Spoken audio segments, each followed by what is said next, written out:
You are listening to WOOP-LP, Cleveland, Tennessee. WOOP FM is a broadcasting service of the Traditional Music Resource Center, and we play America's original music. Where'd the old town go?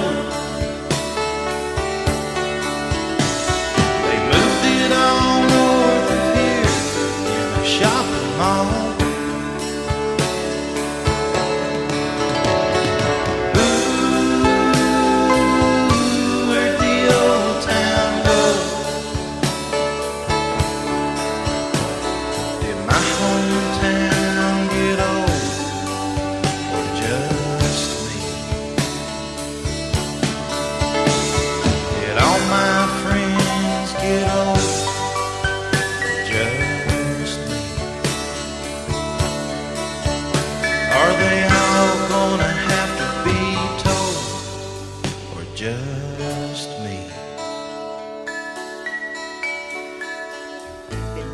Good morning and welcome to Old Town Cleveland here on WOOP FM 99.9, or you can go to the internet on www.woopfm.com.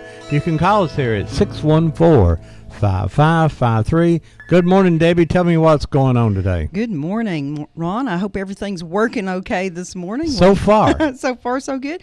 Give us time. We're going to have Chris McKeever with us. She just called. She's trying to find us. She'll be here in a few moments. She is the director. Look for the donuts. Look for the donuts. And turn follow right. the smell of the thumbprint cookies and come to us. She's the director of the 6th Cavalry Museum down in Fort Oglethorpe, Georgia. And we also have Matt Bentley with us today from Bendabout Farms. And we're going to be talking about polo and the history of the 6th Cavalry and the museum and the free polo games coming up soon. But before we get started on that, Matt, you got two important things that's happening next Friday night. Your daughter's on the homecoming court. She is. And your son is on the football team. So you got Bradley High covered, do you not? I do. I appreciate that, Ron. We'll mention their names so so they can hear their names on the radio. Good. Well, my daughter Maggie Lee Bentley is a sophomore at Bradley, and she'll be on the homecoming court.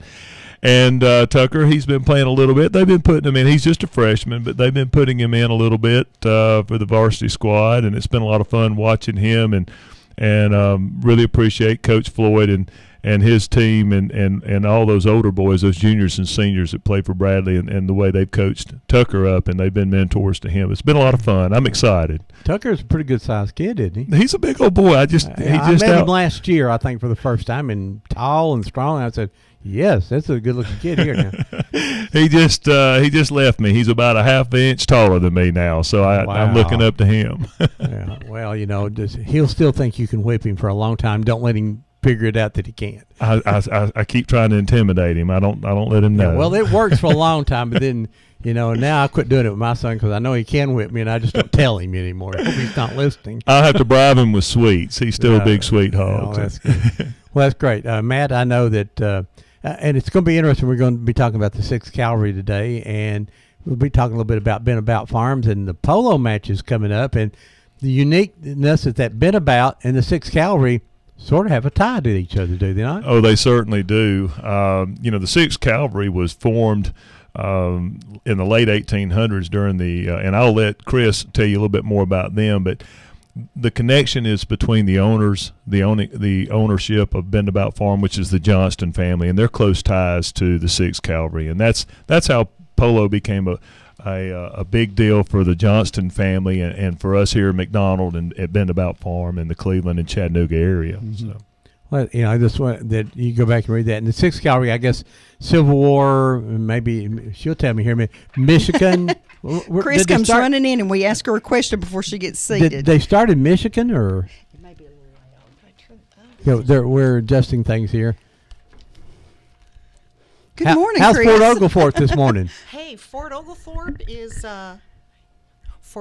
is doing great. How's everybody up here in Cleveland? We're doing great. We said we just told you to follow the smell of the bakery here at the Village Bake Shop. Well, and I've gotten cookies and cakes from there before, but the thumbprint cookies are known. Yes, they are worldwide. My problem is I'm in a rental car, and I thought, I'll just put my GPS in, and then I'm like, oh no, I left that in my other car that's being worked on. It got recalled, so.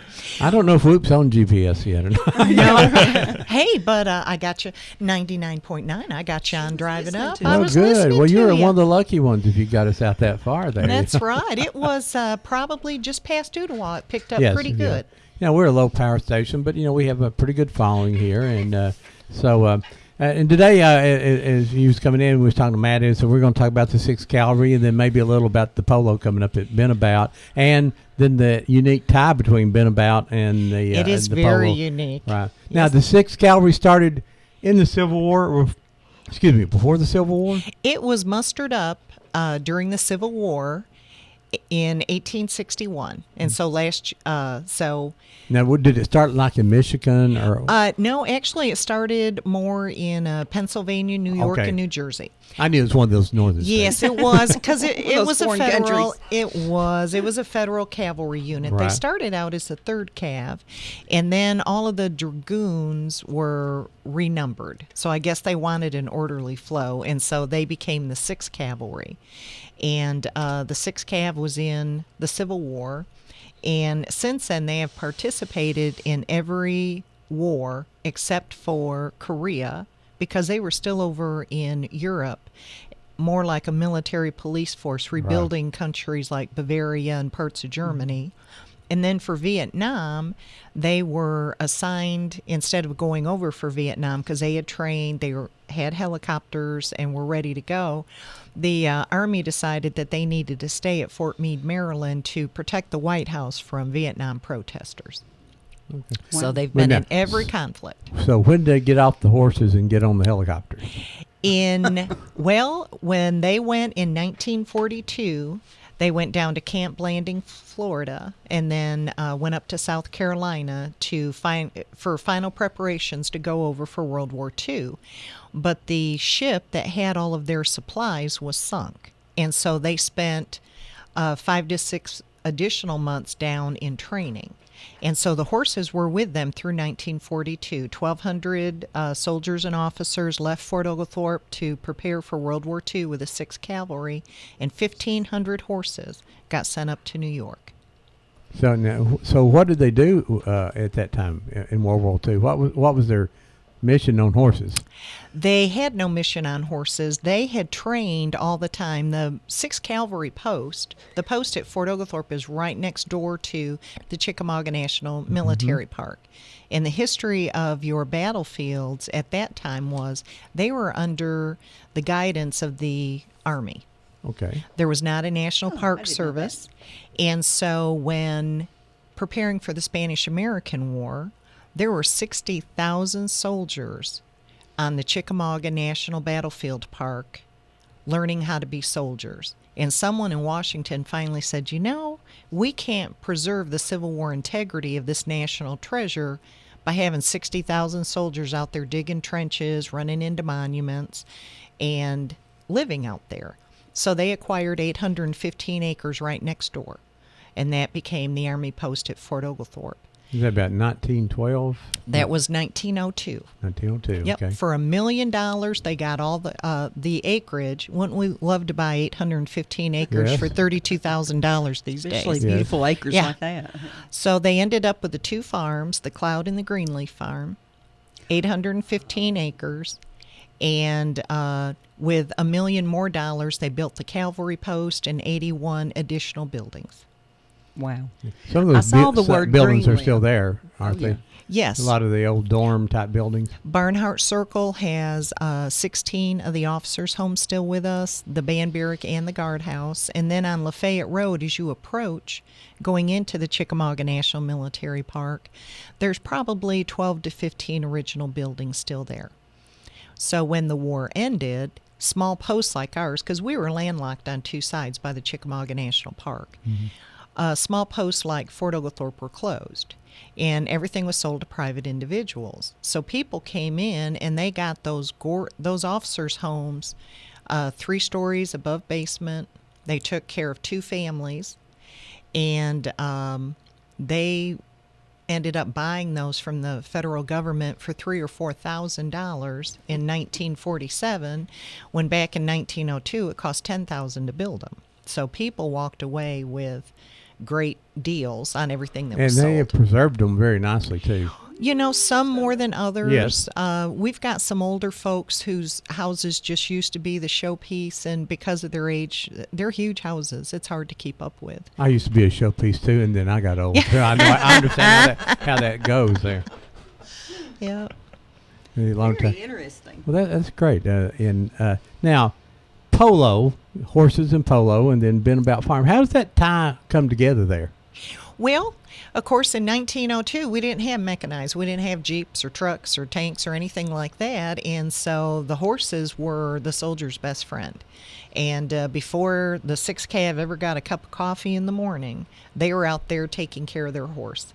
And so polo keeps it, when you're not at war, and polo is a great way to keep your horses in shape. The rider on the horse, and there was a lot of social activities at the post. And so, Chattanooga, Dalton, all this area would come down to Chattanooga and, come across that state line to Fort Oglethorpe for all the social activities. They had movie houses, just all kinds of things.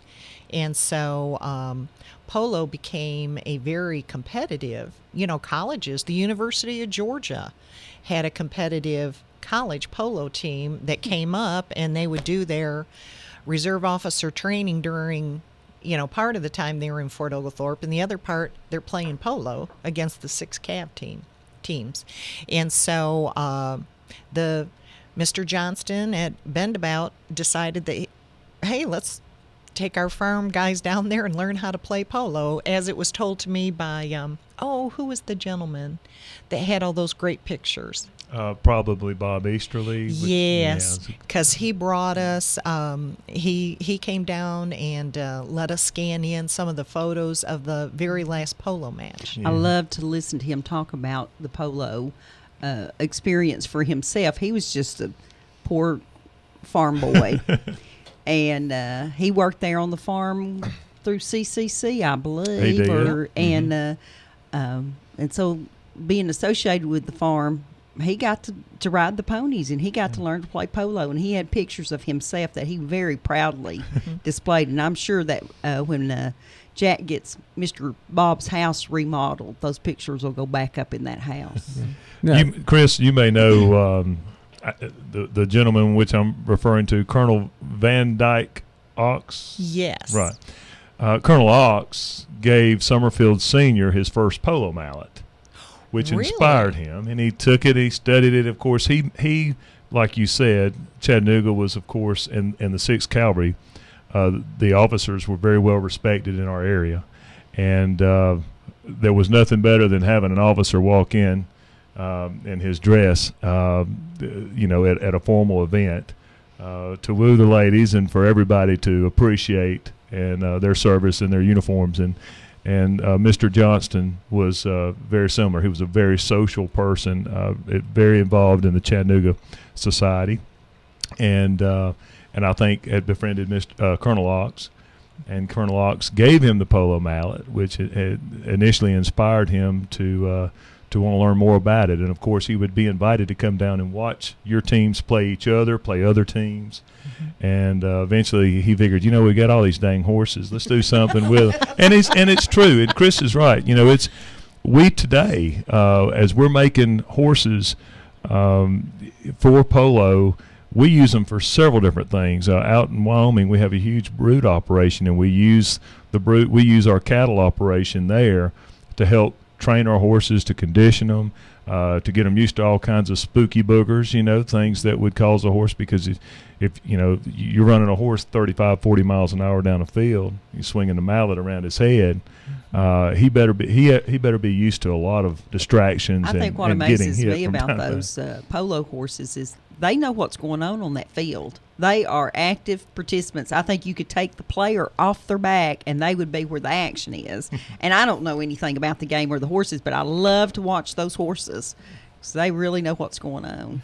But they got some speed on them. Yeah, they It's do. pretty amazing that, when two horses side by side fighting for that ball coming out there, it's just like two football players trying to go out for a pass. They're right there with each other.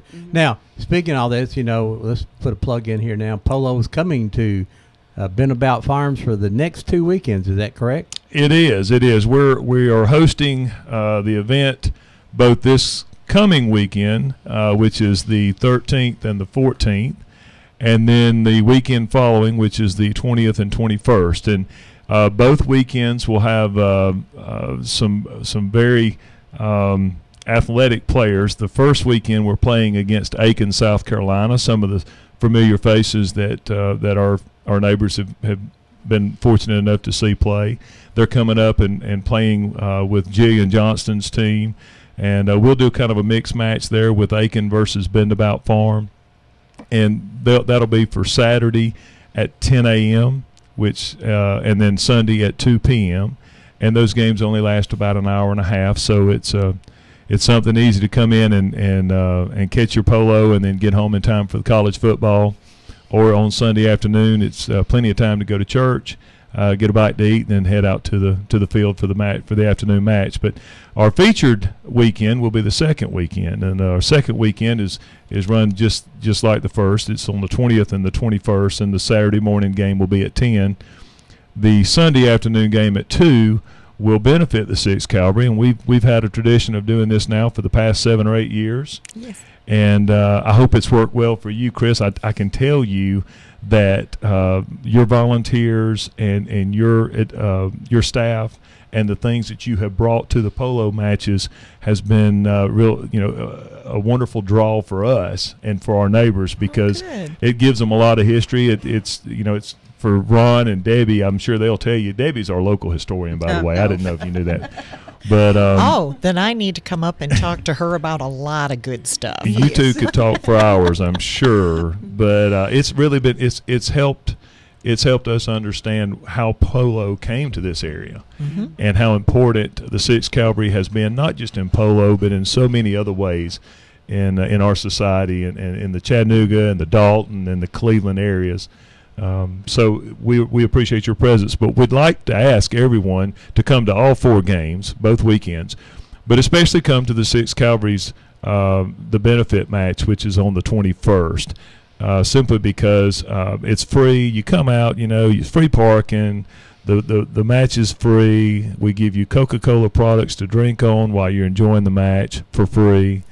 And Chris and her staff will be there, and we'll be accepting any donations that anyone may want to give. And I encourage you to do so. I think if you get to come out and enjoy the game, I think it's worth it to go ahead and drop a little bit in their bucket, because they depend on it. It means a lot to their organization. Yeah, and like I say, give a donation. It's still going to be a cheap form of entertainment. If you've never been to a polo match, it is pretty amazing. I mean, I the first time I went, I said, this is really fun. I mean, I just couldn't believe like I said, the horses and the action's pretty close. I mean, it's a big field, but every once in a while the horses are they're awful close to me right now. I love to watch them trade the horses out. I don't know what they officially call that, but after it's a short period of time the horses are in there. How long are they in there, Matt, usually? Well, generally a horse will last about a chukker, so that's 7 minutes, and then they trade off sometimes on a real competitive game, or you may see us, because it's early in the season and these horses are getting conditioned to be able to play for a more brutal tournament coming up in a few more weeks. The horses maybe they're not fit to go 7 minutes solid. So what they'll do is a rider will ride to the sideline during the play while things are taking place, and basically just jump from one horse to another. That's what I like without even getting on the ground. He just jumps from one saddle to another while his groom is holding the spare horse. It is seamless, and I love the groomsmen too, because when I mistakenly thought the match started at 1, so I showed up at 12:30 one day with my camera. And what else do? You watch everybody grooming the horses and stuff, but the fellas that were leading the horses around, I guess warming them up or whatever, would bring them to me so I could take a picture of them. They were so proud of those horses, just as if they were of their own, and I thought that was really shows a lot of family, and everybody's all the people are laughing and talking, and everybody has a dog with them, So I just got right in there with them, and they were just very. And when you come, you nice. can dress up in your fanciest clothes, or you can come in your blue jeans and your overalls. It doesn't matter. There's a little of all that, aren't they? It's a nice mix, Ron. I'm glad you said that, because we have people that come from Knoxville, Atlanta, Chattanooga, and then we have some people that walk across the fence, and I love that. It's wonderful. I thought I would tell you, Chris mentioned that in 1940, what year was it that the cavalry basically went from horseback 42. to mechanic? 1942. Okay. And talking to Summerfield Johnston, Mr. Johnston, who is Johnston Jr., and my employer and the owner of Bend About Farm, he was telling me that his father, who was born in 1900, Summerfield Johnston Sr., first got involved in polo in 1925 in that general area time frame. So he'd have been 25 years old. Good friends with these young officers down there at the 6th Cavalry, and then and put his team together, and they played until 1941, which of course was the time of the war, and it was for there were several reasons. First of all, people had to buckle down and fight hard to be able to provide for their families. It wasn't a time to be playing polo. Polo was a nice sport. It was fun. It did employ some people, but when it came down to it, as serious as things were in our world at that time, that was the last thing that we needed to be doing was playing polo. Well, I would think a lot of the workers actually went to war They or did. went We to work lost for the war effort. Wow. We lost a lot of players to the war effort, and of course we lost the teams that we were playing against, because as Chris just told you, at that time the 6th Cavalry was basically changed over to mechanical means, and there wasn't. That was the end of the cavalry in terms of horseback. But Well, they were scheduled to play polo. I think I have this right, that Mr. Easterly told me that they were scheduled to play polo that Sunday when Pearl Harbor was bombed. And, of course, the match was canceled, and the 6th Cav was deployed to go out to Chickamauga Dam and a lot of the installations because they didn't know what to expect. So they were sent out there that's true. to protect the, electric, water, all of those things. How many troops were at Bunch. Fort Oglethorpe? How many people were there typically? About when the war started in 40 or when 39, 40. The regiment would be about 1,200 officers and soldiers. And, we always say that they had 1,500 horses there at the time. And I know that when the 6th Cav was officially sent and word came down that the horses would be sent up to New York, I had a lady came in right after I started there, and she said, "Oh, my grandmother was so mad." She came and talked to the commanding officer because the family wanted to buy Grandpa's horse. And he said, "Oh, no, we can't sell the horse to you." And, she asked why. She said, he may not come back from the war. The very least I should have is the ability to have his horse. And according to this granddaughter, the story was that the officer told her, "Well, we don't know how you'll treat them. We can't make sure you'll take good care of this horse." And and that just flew all over Grandma the wrong way. And she said, "Oh, we were raised on that story about the horses being sent up there." But we have video from the Signal Corps back in the late 30s, early 40s, the 1st Cavalry coming to Chickamauga Battlefield, and they are in tanks with the 6th Cavalry. They would transport the horses 6 at a time, totally saddled with the soldier on them in what they were portees, Portees's. And so we have black and white grainy footage of the tanks barreling across the Chickamauga National Park in one of their big fields, and the horses clambering out of the portees running beside the tanks, because up until the very end they really thought there might be a way to utilize the horse in World War II. And of course, when Germany went into Poland and cut down their horse cavalry in like 2.5 minutes, it was just very apparent that the time of the horse in battle was over, Yeah. and so they gave up any other hopes of doing that. Now, the 6th Cavalry then became part of Patton's army. Yes, they were a part of the 3rd Army, and Patton. That's something we need to ask, or I need to ask Mr. Johnston if his father ever mentioned coming up and seeing Patton play polo at Fort Oglethorpe, because he came up all the time. We've got a story out of Never heard one of the local newspapers where the officer in charge says, General, or he wasn't a general at the time. I'll send a man to look after your horses. He said, well, you better send 2. I brought 15. So up from Fort Benning, he brought 15 horses with him. So That's not uncommon for a very good polo player or a very big ego. and a very rich That could man. have been Mr. Patton then. That was because his wife, he and his wife both had money, so it was never a question of what you could afford. I think Stephanie Holmes' dad served in the 6th Cavalry. I was just asking. Yeah, I from believe he's listening this morning. He served in the 6th Cavalry during World War II. He's in his 90s. Wow. And good morning, Claude Holmes, to you. How you doing, Hey, Mr. Mr. Holmes, I've met you before.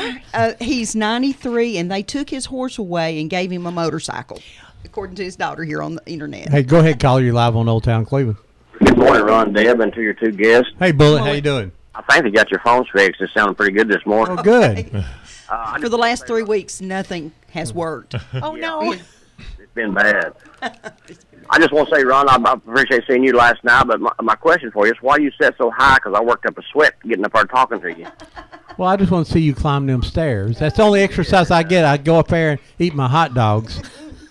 But, I just went on up to, that's where I usually sit. I can get a good view. And I want to say before you anything else, Bullet, is that story that they had in the front page about you was a great story the other day. And I need to get an autograph from you.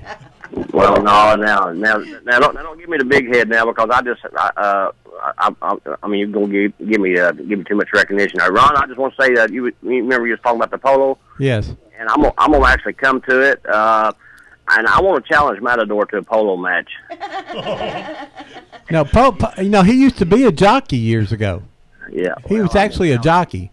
Rock can tell you why I want to challenge him to a match. But anyway, I'm gonna come down there. I've never been to a polo match, and I think it'd be very. You will really enjoy it. Bring your lawn chair with you in case they have a lot of stands there. But sometimes it's better to sit in your own chair. Just get back away from that little wooden. Him and Paul likes to stand anyway. Oh, there you go. But you would really enjoy it, Bullet. If I can get my brother off his bike, I'll bring my brother with me. There you Okay. go. Please do bring your family, and it's just an hour and a half, and you're out of there. So It's fun. I think you go down towards Bachman Homes on the left, right? that's Yes. correct. We'll have the Yes. signs out, and we're going to open the gates 2 hours before the matches. So on Saturday morning, you'll have an 8 o'clock open gate, and on Sunday afternoon at 12 o'clock, we'll open the gate. So come on down. You buddy. can walk around, basically just walk around down where the horses are and among the players and all that. And it's, like I say, it's great. And free Coke products. I mean, All you can drink. there's Yeah. no place you can go that they're going to be free stuff all the time. Parking is free. Just shows what good neighbors Ben About is. Yeah, Ben About's just great. And like I say, if you've never seen it, you got to go see this. It's really great. Well, I'm gonna go because Thank you, Bullet. I'm actually a fan of horses. So anyway, I'm gonna be down there, and anyway, it's good talking to you, and Deb. Thank I you. appreciate you. All right, Bye-bye. thank you. I love to look on your website, and when I was Googling the 6th Cavalry, I didn't realize the women were down there during World War II. Yes, they were. And some of the pictures of the wax Yep. are fabulous. I mean, by that time the photographers were on it, and they were taking pictures of everything, and I just really loved to see them. They did. We had the largest WAC training center in the country at Fort Oglethorpe, and we had the first ever female commanding officer. Lieutenant Colonel Elizabeth Strayhorn was put in down there as a commanding officer, whereas when the WACs first came to our area, they had men as the commanding officer, and she was put in towards the end of the war. Good. Now, the museum, let's get this call. Then I want to talk very about the museum here in just a second. Good morning. You're live on Old Town Cleveland. Hello, Rod. Hey, Miss Ella, how you doing? Well, I've been pretty good considering. Have you been drunk? I'm doing pretty good considering Considering what?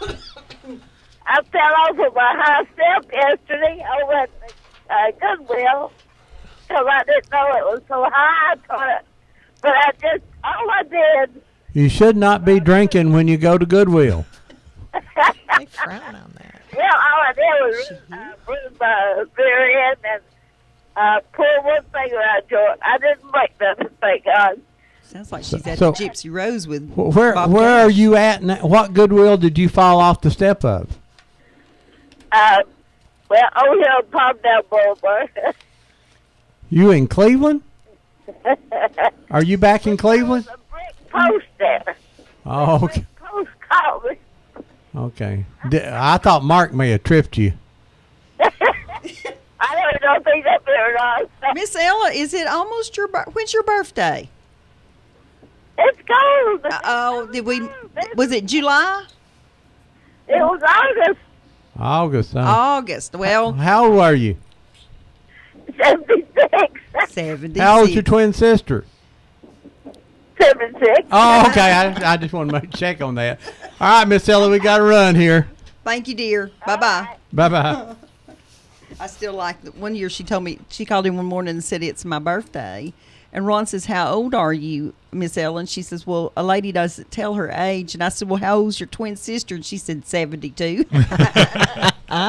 We love that. The museum in Yes. Fort Oglethorpe, 6th Gallery. I've not been there. I've been there, never been inside. How's that? Okay, we Er- will get you inside. Every time real I've soon. come, it happens to be on the time when you're not there. And, because we went down, so let's go see 6th Gallery. And we, Sunday, Monday, yeah. Yeah. Yeah, we we're there are. on Sunday. so That's when tell us when it's open and the charges Okay. to get in and all that. Well, the museum is open Tuesday through Saturday, 9 in the morning till 4 in the afternoon. And we have a new part-time senior citizen who is able to work with us through a federal program. Great. And so I should pretty much be able to go out and do my appointments and meetings and everything without having to close during the day. And how much does it cost to get in? It is $3 for adults, $2 for Oh, seniors that and is cheap. students, $10 for a family. It is. That is it cheap. absolutely. That's We really want wonderful. everybody And to be we'll able. talk about where it is in just a second here. Good morning, you're live on Old Town Cleveland. Yeah, it's Steve Andy. Hey, T. T-Bandy. Bandy, what's up, buddy? I'm out running around yard sales. Found any bargains? Yeah, one or two. Okay. Nothing special, just junk.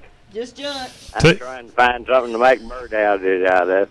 Hey, T, this is Matt Bentley from Bendabout. I appreciate you calling me about your fish wagon, buddy. Yeah, I need you to buy some fish. I know. Maybe later on in the fall. I'm doing well right now.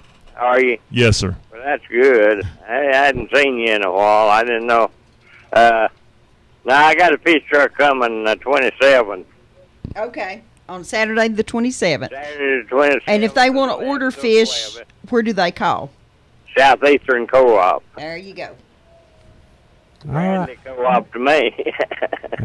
All right. Tell us the telephone number again. Yeah, they have a nice day. Hey, tell us the telephone number, T. It's 478-2405. All right. You got it. Bye-bye, All right. dear. Thank you. Bye-bye. There is a yard sale going on. I just want to mention some friends of ours are trying to adopt a baby from overseas. The child needs to come to America because of, I don't know if it just needs to be adopted. I don't know.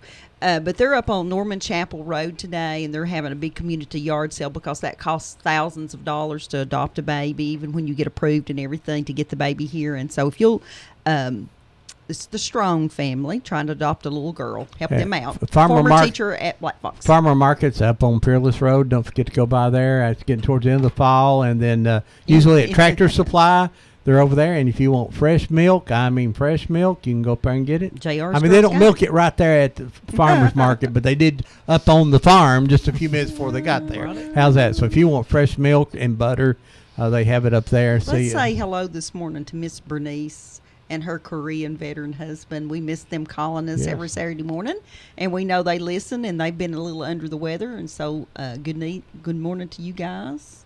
And once remind you once again, the 19th will be the first race at Cleveland Speedway since it had been closed. They have rebuilt all the stands. The fences or new fences are going up. New dirt on the track. They fixed the concession stands. I hope they're working on the bathrooms. That was one of the weaker points of the facility at one time, and maybe they're working on that. But it didn't stop people for 60 years going there, though. It's been crowds, and I think there'll be a huge crowd there. And they're going to be here next Saturday morning between 9 and 9:45 before we do our regular show, and we will talk to them a few minutes and find out what all's going on. But just another event in Bradley County, and it won't be free, though. No, but speaking of museums on the 19th, I think the 5 Points is having their annual gala on the 19th as well. So that's right. That's true. The 70s. Get out your bulletproof polyester suit. Yeah, I got the Village people. Mine don't, Macho Man. Mine don't fit anymore. I had all that. I actually had all that stuff because I was in the 70s. No, it's the purple shirt that purple I satin shirt. Oh, that was it. And they did it for you, Ron. That Nehru, had the little stripe down through there.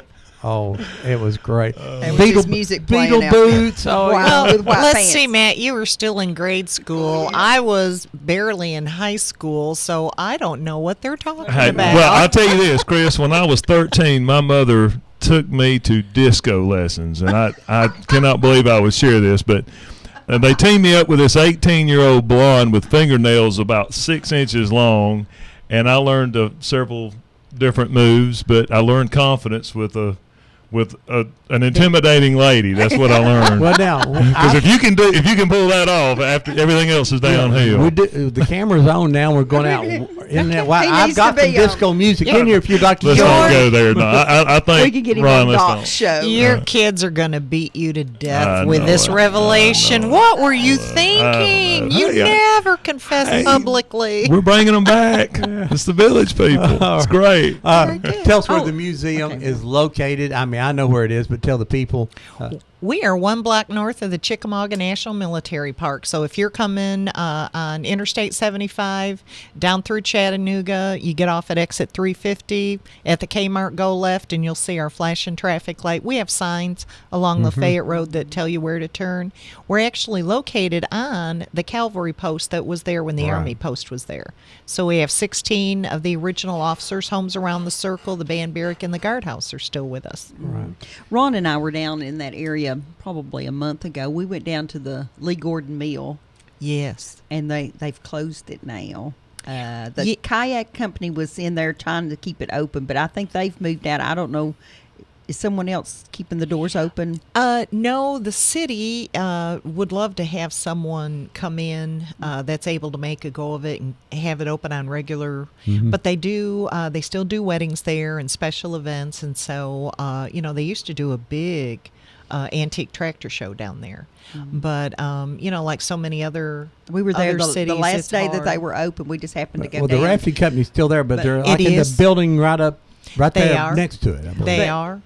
We also, when we were going around the circle there at where the 6th Cavalry Museum is located, they were having Little League ball games that day, and it was so nice. There were families sitting out on blankets and kids walking in the road, and that's and what it was just a small town. When they played polo, on Sundays down there, families would rent their space, so to speak, because there was a white wrought iron gate all around the field, and they would come out with the family. They'd bring their picnic chairs, the whole, it'd be all self-contained because they didn't have concession stands back then. And they would turn that into their Sunday afternoon.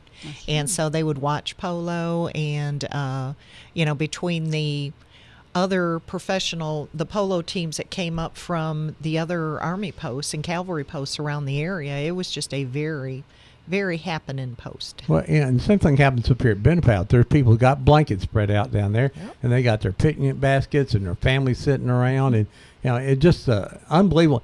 Kids will love the horses.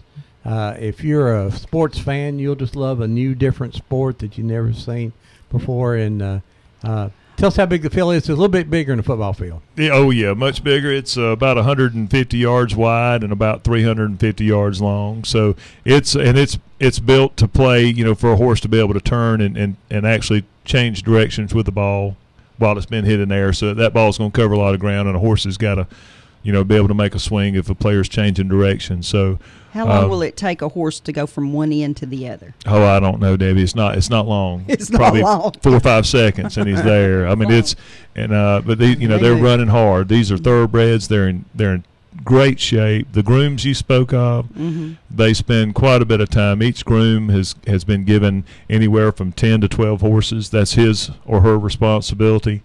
And those grooms see to it that those horses get exercise every day. I don't know where Ron and I were now. Someone asked me where we were from. Seems like I was signing a book, so I don't know where I was at. But anyway, some young lady says, "Oh, I go down and they come down and ride the horses, train the horses during the summer at Bendabout." There was a couple of young girls. Oh, you may have. Do you know Denise? Can't remember. No, her last I don't. name. I mean, I have no idea. Over at Tri-State, she conditions horses for us in the fall, or walking horses. Yeah. I thought that was interesting. Well, that's our hunting horses when our walking horses. So how big is Bendabout these days? We are just over 4,200 acres, and we have probably 500-600 acres that's in pasture, another 100 and so acres in grounds and barns, and houses, and then 16, 18 ponds, and most of it though is managed for open piney woods where we use controlled burning, which we spoke about before, and to benefit our hunting and outdoor recreation for hunting wildlife and other things. Do you have any problem with wild hogs? Not yet. I was talking to a friend of mine from the Ottawa area. His name's David Smith, and his family has a farm there where 75 is northbound before it crosses over White Oak Mountain, and they've had some hogs on their property.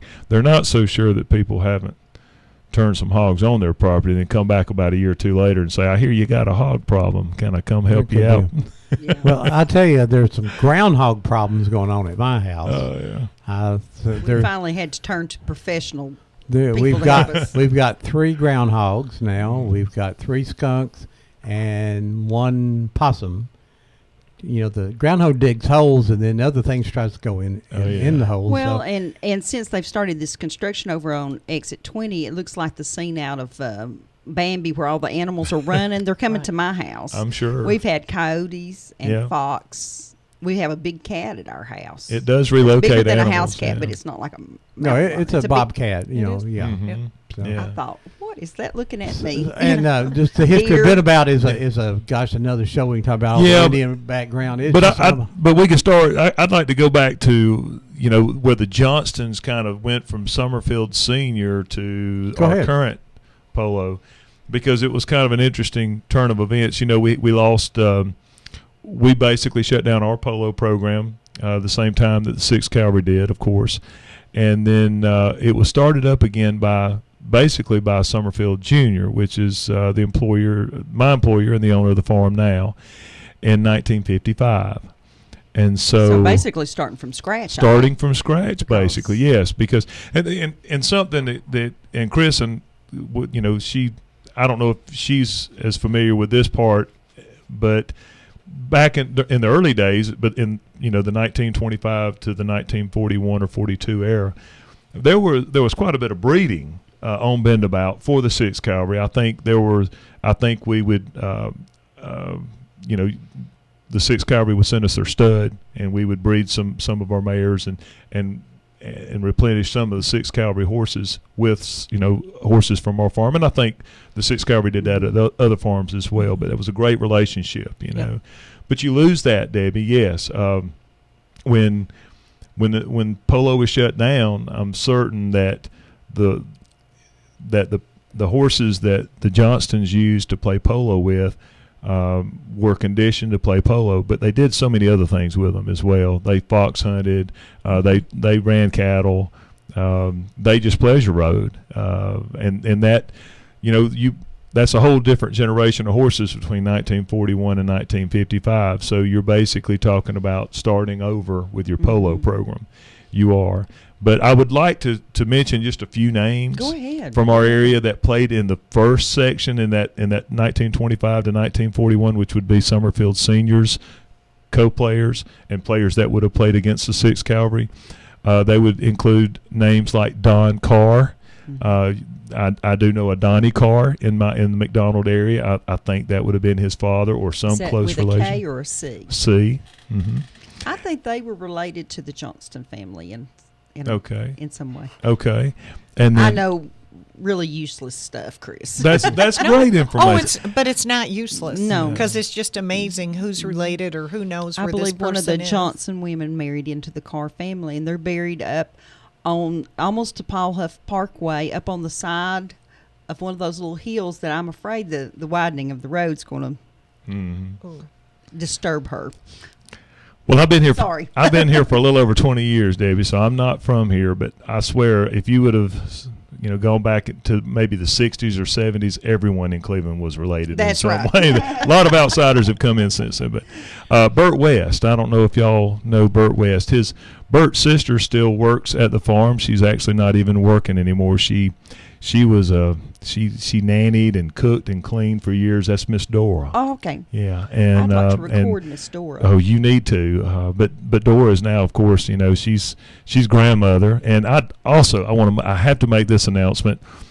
Miss Alexandra Key Johnston was born to Mr. Robert and Miss Whitney Johnston just yesterday. Oh, So an Summerfield has a new addition. grandbaby. That's There we right. go. So that little baby will be out at the Polo Ground, I hope, next couple of weeks. Bob Easterly, of course, we've spoken so much about. Bob was an integral part of the farm and the history of the Black Fox area. And Bob taught Summerfield. There were 3 people that taught Summerfield, my Summerfield, how to ride and the ways of being on a horse and how to respect and handle and take care of a horse, and not including his father. It would have been Bert West, Bob Easterly, and Orb Lee. I don't know if y'all know Orb. We lost Orb several years ago, but Orb was very instrumental in the early years of part of the polo program that would have played against the 6th Cavalry and spent a lot of time with Summerfield, my Summerfield, when Summerfield was extremely young. Delmar Green. Are you familiar with Delmar Green? Delmar Green, if I'm not mistaken, is the one that may have passed out and on the railroad track down near where Old Chattanooga crosses the railroad and fell asleep. He may have been drinking a little bit. and Maybe.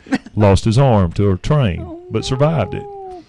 And then Howard McFarland, who was a manager at Bend about many years ago. So I wanted to mention those names because those would have been players against some of the 6th Cavalry players. I need to get a list of I'll that. get 'em and for you. And photos.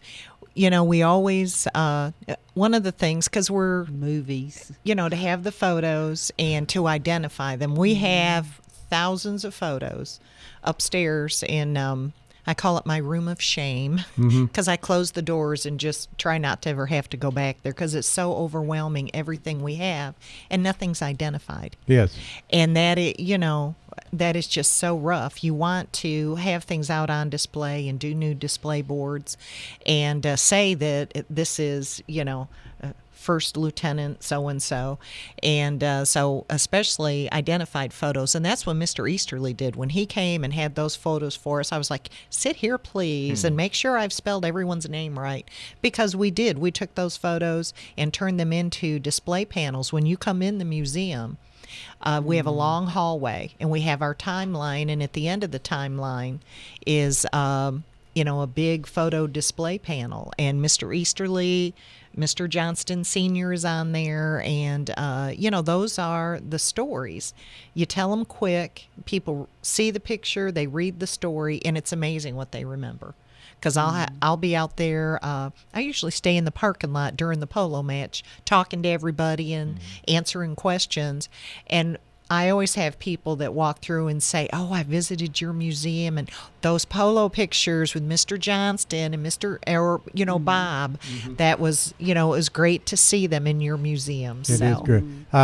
He would have been Or- about 25 Yeah. about that time. Orb Lee, was that Birch Lee from that area down there? Are they related? Do you know? Orb, no, I don't think Orb was from this area. Okay. But he moved, and his and if I'm not mistaken, I don't know if this widow's still alive or not. She used to sell jewelry. I bought some jewelry from her, but she lived in the McDonald area, out near Bancroft. And Well, that's where Birch Lee is Okay. from, that area too. And Okay. I'm betting that they're going to be related some way. probably so. So, Then, how old is Birch?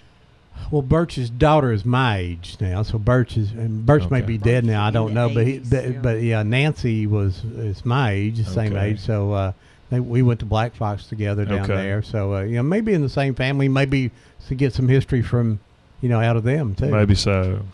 If I don't see any of those people anymore. Just saying. Before we go on and say you're listening to Whoop FM, and it's 99.9. It's Old Town Cleveland. You can call us here at 614-5553 today, and we're talking to Chris McFever, McKeever, and Matt Bentley. We're talking about the 6th Cavalry and polo and how it relates to Cleveland and Been About Farms together. And so, and we're talking about the upcoming polo matches here, talking about some history as we go along, and we'll talk about what you want to. Call us at 614-5553. All this talk about pictures, let me mention that the Tennessee State Museum is wanting your pictures of downtown Cleveland, pictures that you've made during your lifetime of the street that you've lived on. So if you have pictures like that you want to share, you can go to the Tennessee State Museum website, and they tell you how to share those. And as we tell you every week at the end of the show, get those pictures from out from under the bed in the shoe boxes and put names on the back of them, Yes. little white labels. Go ahead, call you live on Old Town Cleveland. Good morning, Ed said that. Hey, Ed, what's up, buddy? We have got a couple of reunions. I'm headed to one right now, the McKinney reunion, Red Clay. If any McKinney's standing around, tell them, come on, bring me a banana pudding. It's Nanner Well, pudding. I think I'm related then. If you got banana pudding. Yeah, just get yourself and come on. That'll be all right. Red Clay and then Pavilion down there. Okay, Tavina reunion, September the 20th. Saturday, that'll be on a Saturday, 11:30. All right. Dress like a cowboy. Make somebody believe you're a cowboy, Western style. All right. Okay. That'll be 6 miles out 64 Highway towards Ocoee. On the right, Kensler Church Pavilion. You'll see Kensler Church over there and a little lake down there in the field. Well, you'll be right behind the lake there in the pavilion. There's a lady whose grandfather was Dr. Trevina, and she was wanting to come to that reunion. Oh, we want everybody to come. Don't matter if you ever attended kindergarten. Anytime you attended, that's what we agreed on. Are you going to have banana pudding? Do what? Are you going to have banana pudding? Yeah. Well, I went there. It don't matter if you just look like you went. Well, I did. I'm pretty sure. I went by there one time at least. Well, that counts there, I think, too. But we would like to have a good turnout this year, and they've worked hard. We still got a little time to finish up there, and just be glad to have them all to show up. And I do appreciate you people, and I'll be listening as I'm going down to Red Clay. Good morning. All right. Thank you, Ed. Bye-bye. I love Ed's voice. Ron, Cafe 411. Don't go there. They may be opening back soon, but the bridge there on 411 that they replaced sort of Last no week reason we to got have, on and said, come on, go to, we're going down to Cafe 411. We got down there and it was closed. They're going to open back until There's they some widen the road. construction going on, and it's, Yeah, but I just want to tell everybody. Go ahead, caller. Go ahead, caller. You're live. Good morning. Yes. When I was a kid, we used to go down and walk the polo horses and coot them off about 1950. Who is this? It's Bill Milloway. Bill Mulloway. Okay. Go tell us all about it. That's all I remember, but there'd be about 15 of us boys down there, and we'd lead them and cool them off during the play, and so we'd line up along the fence. I can't remember how much Mr. Johnson give us, but it's $2 or $3, you know. You would have done it for free, I'm sure. Oh, yeah, it's fun. I think they played about every weekend, best I can remember back then. They did, Bill, and I appreciate you calling, buddy. But I've had a lot of neighbors or people that used to be neighbors in this area come by at the polo matches and tell me about share their stories about knowing Mr. Johnston Sr. and Mr. Johnston Jr. and doing things with them, especially walking and cooling down the horses. They don't use that technique anymore. I think they decided it wasn't. It didn't really benefit the horse at all. I think now they just keep them conditioned and they take them out and cool them down in other ways. But they used to do that. They used to pay especially younger folks that would be willing. They would pay them to walk them down, and that was something I think everybody kind of did in our area. But I appreciate you calling and reminding us. Bill, that was some pretty good money then, wasn't it? Oh, yeah, that was a whole lot. Buy a bicycle tire. Or almost get a tank full of gas at $3. Yeah, okay, thanks. Thanks, Bill. I love it. Did Mr. Johnston ever talk about going on fox hunts in Chickamauga Battlefield?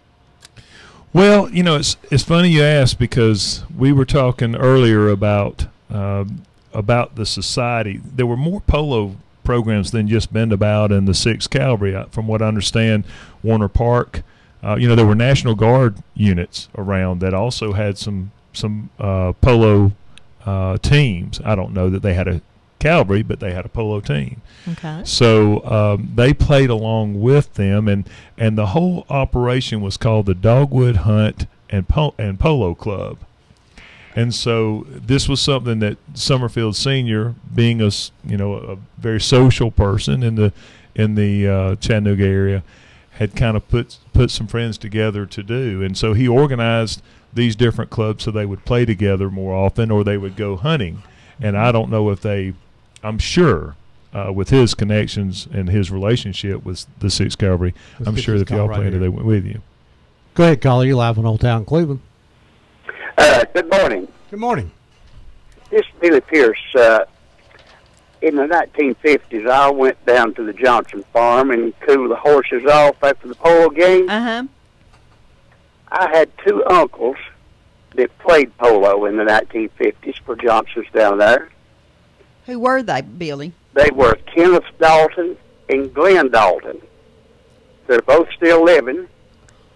At that time, they had a 4-man team that was never beaten as long as they played together. That was Burt West, Summerfield, Glenn, and Kenneth Dalton. Matt's writing as fast as he can right over here. I appreciate you calling, buddy. Yes, sir. And that was I'd already explained what happened during Summerfield Senior's time playing polo. I was going to get to the juniors side, which started in 1955, because keep in mind, Junior was born in 1932, so he would have only been about 9 years old when they quit playing in 1941. So when he started it back up in 1955, his dad did play a little, but only for a few years. But he put together a team which included Ken Dalton and Glenn Dalton, the Daltons from the Coker Creek area. Right. And of course, Burt West still played, and so did Bob Easterly. OOPLP, Cleveland, Sorry, go ahead. Did we lose him? No. You still with me, He's buddy? there. Just the machine come up. Okay. But anyway, so yes, and Burt West and Bob Easterly and Mr. Johnston Sr. were the only three that played in the seniors era that came and played in juniors era. So and not for much longer, but that's when Ken and Glenn really got involved. Ken's a heck of a horseman, always has been. I've heard some wonderful things about his. Yeah, and I've met Ken. I've spent a lot of time with him. He comes out for polo, and I've been to his house. We've made the trip across the mountains to go visit with him, and he's just a delightful person. I really enjoy getting to meet him, and he's related to you. He is my uncle. He's my mother's youngest brother. Okay, well, I hope you can talk him into coming back out again this year for the polo, and I hope you come up and visit with him and watch it. Hey, Billy, how old is Kenneth now? Kenneth is 83. Okay. Is he really? Glenn is 86. I don't know that I've seen Glenn, but I can tell you Ken doesn't look 83. He doesn't look 83. He doesn't act 83. No, he doesn't. I'm 6 years younger than him, so I've known him about as long as anybody. Yes, sir. Well, Billy, thank you so much for calling us today. And what's the gentleman's name I was talking to? This is Matt Bentley. He's the farm manager now. Matt, M-A-T-T, Bentley? Yes, sir. Bentley. Mm-hmm. All right. Thanks, See Billy. you later. Bye-bye. Billy from the Thank Valley you. View area, I believe. All right, we've got to take a break here. We'll be back in just a few moments. And We're going to play Going Home today for some friends of ours lost a 26-year-old daughter this week, Right, and we'd and, like to keep Chelsea Chastain's family in our thoughts and prayers. And Super Dave McDowell lost his mom this week, and Lamar Orr lost his dad, Tom. And everyone else that we lost this week will be playing Going Home. all right, we'll be back in just a moment. Thank you. Check into cash. The cash you need is closer than you think. Get an auto title loan today for up to $2,500 at Check Into Cash. You drive home with the cash in your pocket. Visit Check Into Cash for an auto title loan today, or get a payday advance for up to $425. Call toll-free 877-262-CASH. Title loan amount determined by value of car and ability to repay. Borrowers often use payday advances over a period of months, which can be expensive. Restrictions apply. See store for details. You are listening to WOOP-LP, Cleveland, Tennessee. WOOP FM is a broadcasting service of the Traditional Music Resource Center, and we play America's original music. If you need a little green, Lending Frog is making deals. He'll lend you cash on any kind of wheels.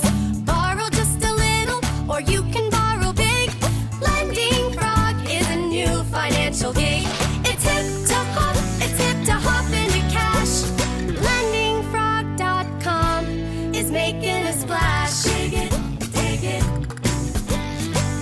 Dig it, dig it.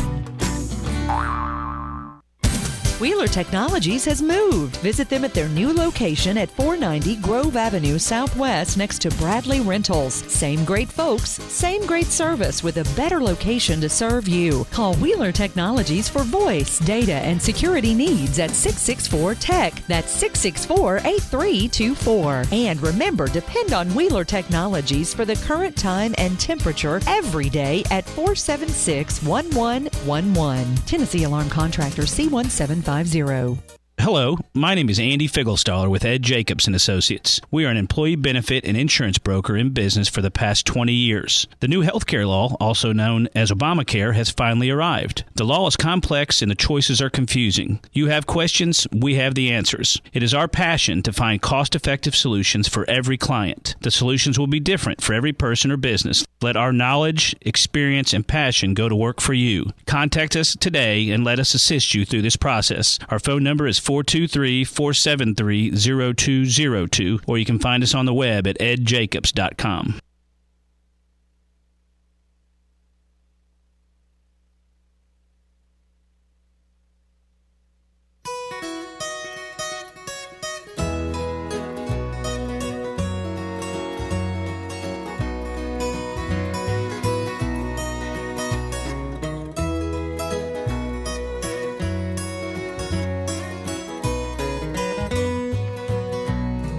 All of my friends that I loved yesterday have gone. They have gone home. Gone home. They have gone home.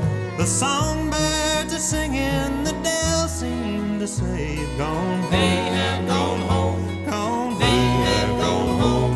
They've joined the heavenly fold. They're walking the streets of pure gold. They left one by one as their work here was done. Gone home. They have gone home. Gone home. They have gone home.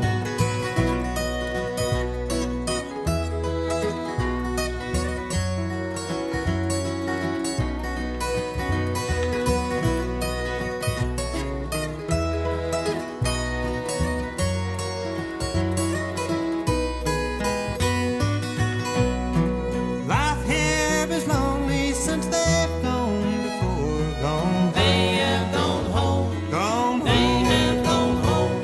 The old weeping willow that stands by the door sadly sighs. They have gone home. Gone home. They have gone home. They've joined the heavenly fold. They're walking the streets of pure gold. They left one by one as the work here was done.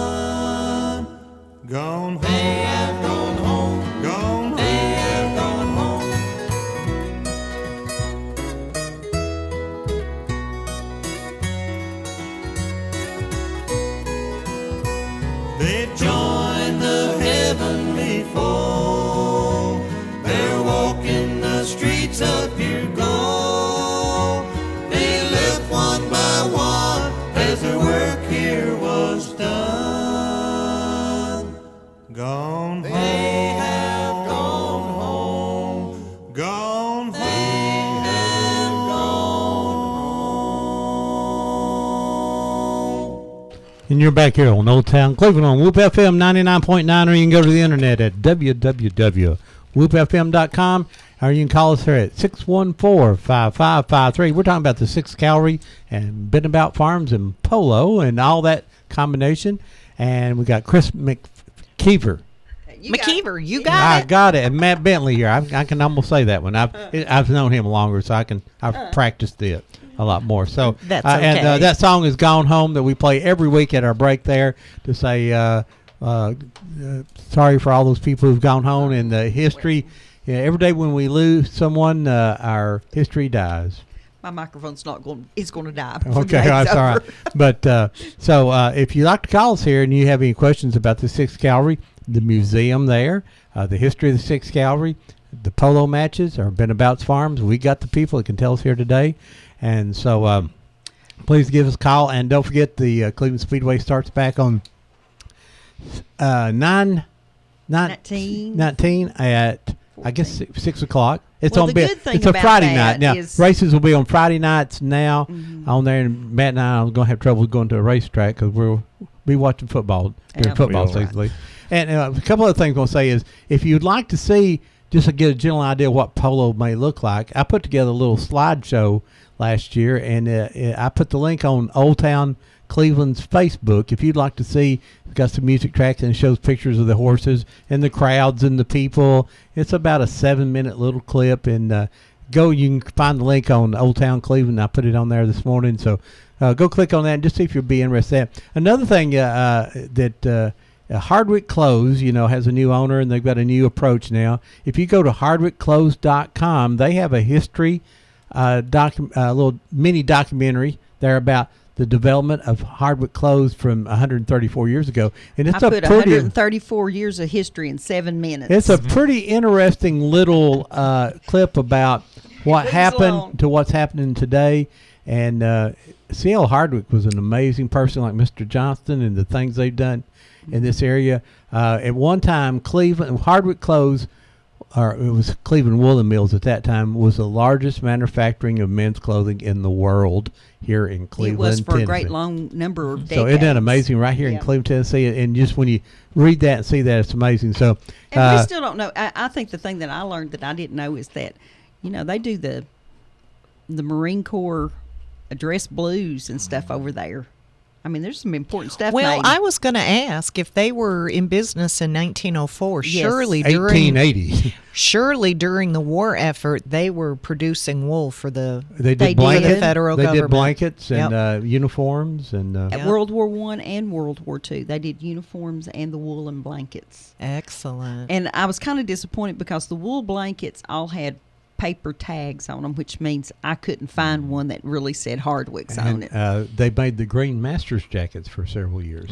So Did they really? Yeah. They And did. people didn't know about it. Realized Most that. famous jacket in the world. Yes. Yeah, so it's pretty interesting to see.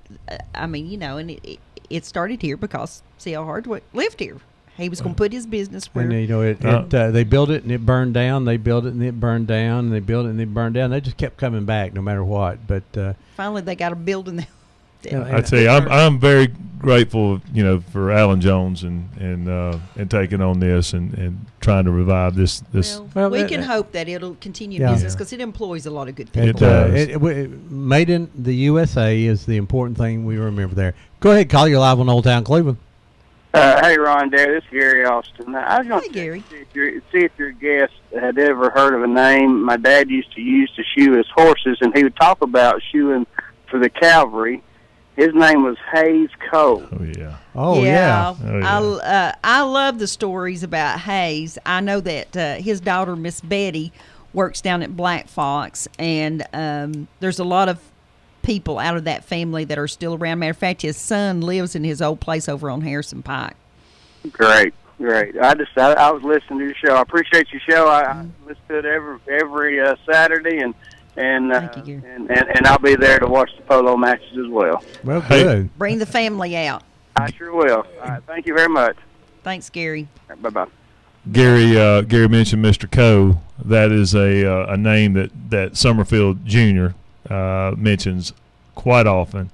Apparently, he spent quite a bit of time with Mr. Coe. And I understand. I mean, when we pull into town, he'll say, Mr. Coe had a blacksmith shop right there. I mean, up until there were cars driving back and forth, and Mr. Coe stayed right there and put his, had his blacksmith shop up. Now, where was his blacksmith shop? He told me, it was downtown. Now, of course, I think there's something West Side Drive now, right on West Side. Right. But at this time, if I'm not mistaken, it was just before you get to the mill, to the Hardwick Mill. Mm-hmm. Yeah, probably there at the Jockey Lot. Okay, I don't That's know. that was where the agriculture building is now. Okay, and they had a massive Someone will call us Jockey here in a Lot. minute and tell us exactly where it was. That'd be nice to know. But for you, Gary, yes, Summerfield mentions him quite often, And I'm glad Gary mentioned him because a lot of people do remember. I've got 2 pictures of him working there at Bad Actor what do you call the Guys. fire pit where at the billows and Right. I don't. There's probably a term for it that I don't know what it is, but. Probably. And coming from the Army, there's a term for everything, wasn't there? There is. Or a number or a code or, All I know is one of the first things I was corrected on the polo field. A lot of people refer to the bandstand as a gazebo. And of course, for the polo matches in between the chukkers, when they played in Fort Oglethorpe, the 6th Cavalry would play in between, and that was their entertainment. And we have some family members that drive down from the Nashville area, the Browns, that come to polo every year, and Virginia's father was in the band. And she's got to be close to 90. And every year when she comes down, she said, "Oh, if only we could get a military band to come and play in between the chukkers, it would be just like Daddy was here." And, that's something that she remembers as a child. Now, down at the polo matches coming between the chukkers, Matt's going to do his 70s dance. Disco dance that he learned. We're going to see you in your purple shirt. Yeah, my purple shirt, and he's going to do a little disco I don't know. Maybe we'll hold off. All right. Tell everybody what a chukker is. Okay, sure. For these non-polo people like I used to be, I know what a chukker is. I'm an expert now. Okay, well you can envision polo as a match very similar to a hockey game or a soccer game, and there's 4 members on each team. There's a goal in each end zone, and you are defending your goal while at the same time playing offensively, trying to score the ball through the opponent's goal. And those goals, as they're referred to, take place during a match which is broken up into 6 chukkers, and each chukker is a period of time which lasts about 7 minutes. So you'll have 3 chukkers, and then you'll have a halftime, at which time the players can get a break. The horses are getting breaks because you're using a fresh horse for each chukker or period. But at halftime, that's a chance where the players can actually take a breather, get a glass of water, and come up with another strategy if they're getting their tails handed to them. So and then you go back out and resume play for 3 more chukkers to finish the game. What happens after 3 chukkers? Something else happens. We stomp the divots. Yeah, which is an age-honored program and practice, and it's an opportunity. It shows. The whole origin of that is to show respect for the host. That's how it was initially started, and so that if someone invites you to come play on their field, you're going to tear it up with your horses. They tear it up because these guys are playing hard, and out of respect, you go and take your foot and you push that clump of grass back in the hole that was created, so that so it helps maintain the field. It's real fun to watch the families out there, people holding the hands of their little grandkids, and they're putting those back. What do you call the ball? A ball. Ball, okay.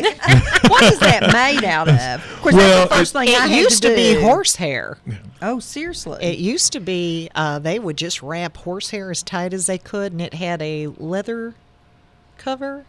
I haven't seen one of those, but I have heard that. Yeah, I believe originally. I'm sure a lot of our listeners have listened to Andy Griffith describe football the first time he saw it, and that was me. The first time I went to the polo match, I had to chase somebody down so they'd let me look at the ball, and then there was some poor man there he was somehow associated with the 6th Cavalry, and he was quite the elderly gentleman, and he was sitting in his lawn chair, and he started explaining polo to me, which I much appreciated, because I was just like, golly, looky there, and So it was fun, and he was delightful, and I have no idea who he was now, but he was explaining, the sport to me and what was going on, and the divots and it's interesting just to fan watch, because, like I say, there's people dressed like there's some English attire, big hats, and then the next guy's got on a pair of overalls and no shirt. But so we do suggest you wear a shirt. Yeah, we do. But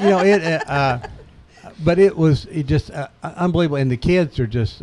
I think that's having a lot of fun. Says a lot for Bend About, that when you can invite the masses and you have people from all social classes come out and sit together and watch this game and have a great time. I don't always know when to clap. Well, and when Bend About scores. Yeah. If I can say too that the Johnston family, and I didn't know Summerfield's dad, but a lot of locals here did. Apparently, in his latter years, he spent quite a bit of time in the McDonald area and in Cleveland, and just enjoying his neighbors. And my boss, Summerfield, he spent a lot of years in the Coke business, having to go to Atlanta and run a pretty serious company, and being able to come home and retire. It's been wonderful. The whole family, and if you've known any of them, you can vouch for me on this, but the whole family has always respected and appreciated people, regardless of what their stature was, or regardless of what their wealth was. And that's you see the Johnston kids, and you have no idea they have anything. It's wonderful to see that kind of attitude and the way they respect and treat people. And they've always done that.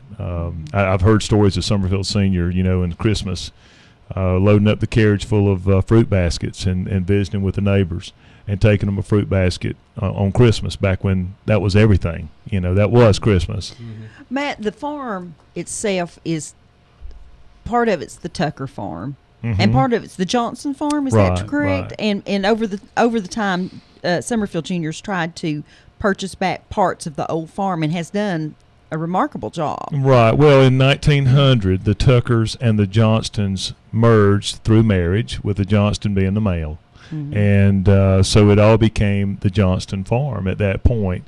But some a rich history. Yes, and you're talking about a history that started in the Tucker family around 1817, coming to Bradley County and homesteading in McDonald in 1817.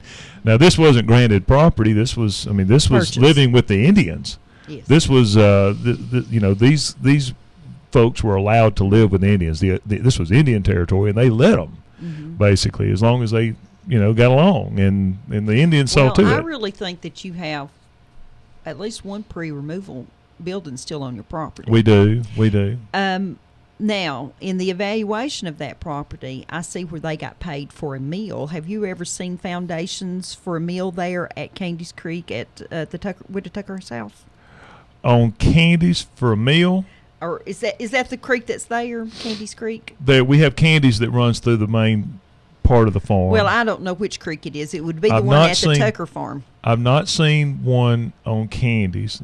Dry Creek comes through the Tucker and then merges into Candy's, and then down below that you have Black Fox and Drumgoole. And I know that there was a mill on the Kelly property, Russell Kelly's folks' property, but I don't know about one. Well, we're talking 1840s. Well, and Mr. Easterly had one. I mean, it's still there. There's still the race there. Yeah, there's a race, and there's a metal wheel. Well, there. there was but the owner of the Widow Tucker's house, before it was the Widow Tucker's house, was paid for a meal when he left with his wife.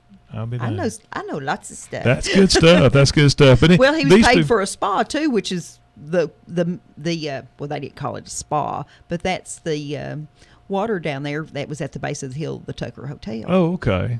They had huts set up down there, and you could go soak in the mineral. Does the water still come out of that, Matt? I know where it is. We keep it clean. We keep it up. Mm-hmm. Yeah, it's still in good shape. But the Johnston family, then the Johnstons came over in the 1830s, and the two families, that was a tough time. And around 1841, we still have the original land deeds that were signed, by James K. Polk when he was governor before he became president. So that was a time when 40 acres were being given to landowners coming from the east and trying to settle here in our area. And a lot of them didn't make it. Within a year or two, they just couldn't handle it. There weren't much infrastructure here. So if a family was ill or if they went through a drought their first year. In 1840, when they came in here, there was no railroad. There were very few roads, and it was a tough go. Plenty of water. But lots of water. A lot of water. We have beautiful, clean water here in Bradley County, and that helped them. But you needed other people here to sell products to, and you needed to be innovative, because if you weren't, that land was just like an anchor around your neck. Oh, it and so many people, it took every dime they had to get here and to get started. And when you're starting in that kind of deficit, all it takes is one bad drought. Did the Johnsons come from Saltville, Virginia? We had some Johnstons from the Carolinas and the Virginias. Yes, sure did. And so the Johnstons and the Tuckers, both families were able to accumulate 40-acre parcels that people basically started but couldn't survive and would go back west. So they'd sell their property to the Johnston, their Tucker family, and then take that money to move back home. Now, and Josiah start had back. lots of property. He had what's out here where the intersection is at Harrison Pike at Keith Street. There was a large farm here. There was he bought some really nice pieces of property down in Flint Springs. He had a mill down there, and so he had a lot of property. Wasn't there a Chief Benabout, and that's where the farm name comes from? There was a Chief Benabout, and the Indian term itself is a little bit more complicated than that, so we go with Benabout. But yes, he was not he was a chief, but he wasn't. The chief was more like a mayor. He was. He didn't have the status that Chief Black Fox did. Yes. Chief Black Fox was a big boy. Yeah. I think that he had a lot of property. There on his property there was a mill. There was a well, he probably had a reservation, which was how he had a big reservation. Probably had slaves. Probably 640 acres. Yeah, 600. And definitely he had slaves. and he had a stagecoach line, and the Williams that lived in the Tucker house, that was a Scotchman that was married to an Indian, that his son is buried in the Johnsons still take care of that grave. He was a stagecoach guy, and his wives were related to Harry Conrad. Yeah, and you talk about Black Fox. He was the chief. I mean, the national chief. Yes. Yeah, he was the big guy, like John, like John Ross later came on. Good morning, you live on Old Town Cleveland. Hey, man. Oh, you got it too late. Well, too late. Sorry. Call us back here. I want. Is there any names that the world would recognize if you say that came through the 6th Cavalry? I mean, you talked about Patton. We've heard that. Absolutely. Well, tell us a few. Absolutely. Tell us a few. Let's get this call here. Good morning, live in Old Town Cleveland. Yes, Ron. I just got a question for you or your guest. Is there a place that you can go ride horses that's close by that you can take horseback riding lessons? No, unfortunately, of course, with what we have going on, we can't have too many different horses coming in and out of the farm simply because we invest so much into the horses, and they have to be quarantined everywhere we take them. Okay. So we have a little bit of a problem with rubbing noses with other horses. That's why we do a lot of our stuff in house in terms of breeding and whatnot. But not only that, of course, with the liability and that goes with people riding on the property. But I can tell you, if you will call Tri-State Exhibition Center, they will put you, if they can't offer you places, they can put you in touch with people who can. And they've done that service for several years now, and I think that's benefited a lot of friends of mine. So okay, thanks a lot. Yes, sir. The big stars. Oh boy. Well, you might remember John Pershing, General of the Armies. What was he called? Blackjack Pershing. Yeah, let me get this one on the call here. Good morning, you live on Old Town Cleveland. Hey, Ron, it's Gary Austin again. I had another question. Go ahead, Gary. I'm up here at Fort Hill, I mow up here, and I've got a couple stones that are real close to John Tucker Johnston graves that I've been told that are two of the slaves that were their slaves, and on the stones, I was told that they gave them their last names that way they could be buried here.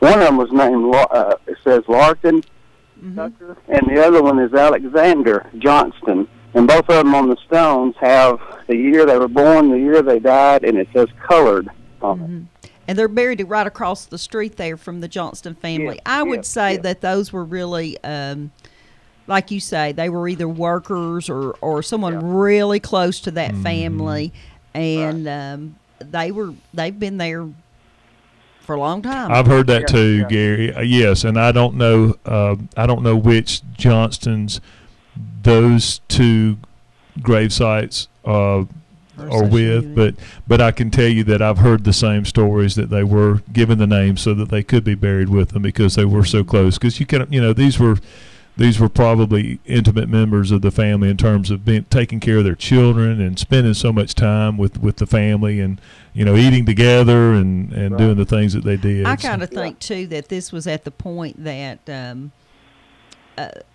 the names of other workers that had been there on the farm had been lost over time because the graves were not appropriately marked, and whoever took care of these folks said this is not going to happen, and so they buried them there in Fort Hill.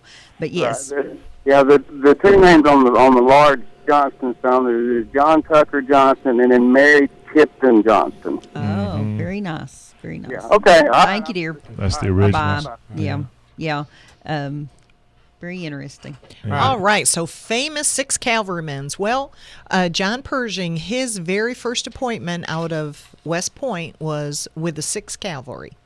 So he was with them. Patton was reported to be a lieutenant in the 6th Cavalry, Troop L, for a very short period of time. Bruce Palmer was one of the 6 cavalrymen in Fort Oglethorpe, and he had a very distinguished career in World War II and went on to do, and in Vietnam, he was a very higher up with, it wasn't Westmoreland. Was the Vietnam general that... Westmoreland's the one I remember. Okay, but yeah. He was very connected to that. We've had several 2- and 3-star generals throughout the course of the 6th Cavalry history. From the post days, one of the soldiers that came through there went on to be the governor of Maryland, but I never was able to find out his name. We also had a lot of scoundrels down there. We had yes, we had a gentleman who was married to several women at the same time, or yes, at the same time, tried to kill one of them, and he became one of the FBI's most wanted. If you have 2 of them and one of them finds out, one of them's got to die. Then that's the rule. So we had one that snuck out because he wanted to go to the World's Fair up in Kansas or wherever, but he went AWOL so that he could go see the World's Fair. We had prisoners of war that did goofy stuff while they were at the post, because for World War I, Fort Oglethorpe was the largest prisoner of war camp in the country. For World War II, we were the largest in the state of Georgia. Oh, that I did not know that. And so when you look at just the history, the military history of the post, with or without the 6th Cavalry, there was just all kinds of notable military firsts that happened at Fort Oglethorpe. Wow. Now, the city, I imagine, when it first started the fort there wasn't really a city called Fort Oglethorpe. No. So Fort Oglethorpe is a city created from the right. The fort. When everything was, it was 2 farms that the federal government bought to make the cavalry post. And so in 1949, the folks that bought up everything through the War Assets Department, they all got together and said, we have a ready-made city. We've got roads, utilities, the whole shooting match. We should become a city, the city of Fort Oglethorpe. And so in 1949, the city of Fort Oglethorpe became the first new city in the state in 25 years. Oh, I started to say, I mean, I thought it would have been there longer than that. That's something I'll. No, and that's, when if you're in the North Georgia area, you go down to Ringgold, you see the county seat, the beautiful older homes, the tree-lined streets, the courthouse, and all of that. Fort Oglethorpe was just the city was an ugly strip mall, one-story kind of beginning. Right. Not attractive at all. So when you come in on Lafayette Road, as you're approaching our place in the Chickamauga National Park, you're thinking, yuck, there's just not a lot of beauty there. So the city received a $3 million Appalachian Regional Committee grant through the federal government in the state of Georgia. So I would say within the next 3 to 4 years, from Kmart, which is the major intersection, to the entrance to the Battlefield Park, that is all going to be restored. Yay. And it's going to have bike lanes and walking and just as the fort much left, prettier. Also the economy sort of goes the other way too. That was the economy there. So now let me ask you the tough. I'm sorry. Do you have when you go in, an informative video that tells people about the museum? The museum does. We have 4 of them. Okay. All right. Yep. We have. We had a gentleman, much as you know the history so much because of Mr. Easterly. When I was only there a few months, a gentleman comes in. He's using 2 canes. He's about 6 foot 5 inches tall, and he is tottering back and forth. And my first thought is, if he falls, there is no way I'm going to be able to catch this guy. He was raised on the post. His father was the highest ranking civil servant on the post in the early 1920s and 1930s. And he was raised on that post. He told stories that were just fantastic. And so we got him on video, and it's called Frank Wright's Fort Oglethorpe. It is wonderful. We have 2 about the Women's Army Corps that were there, and a third one, the Hidden Fort Oglethorpe.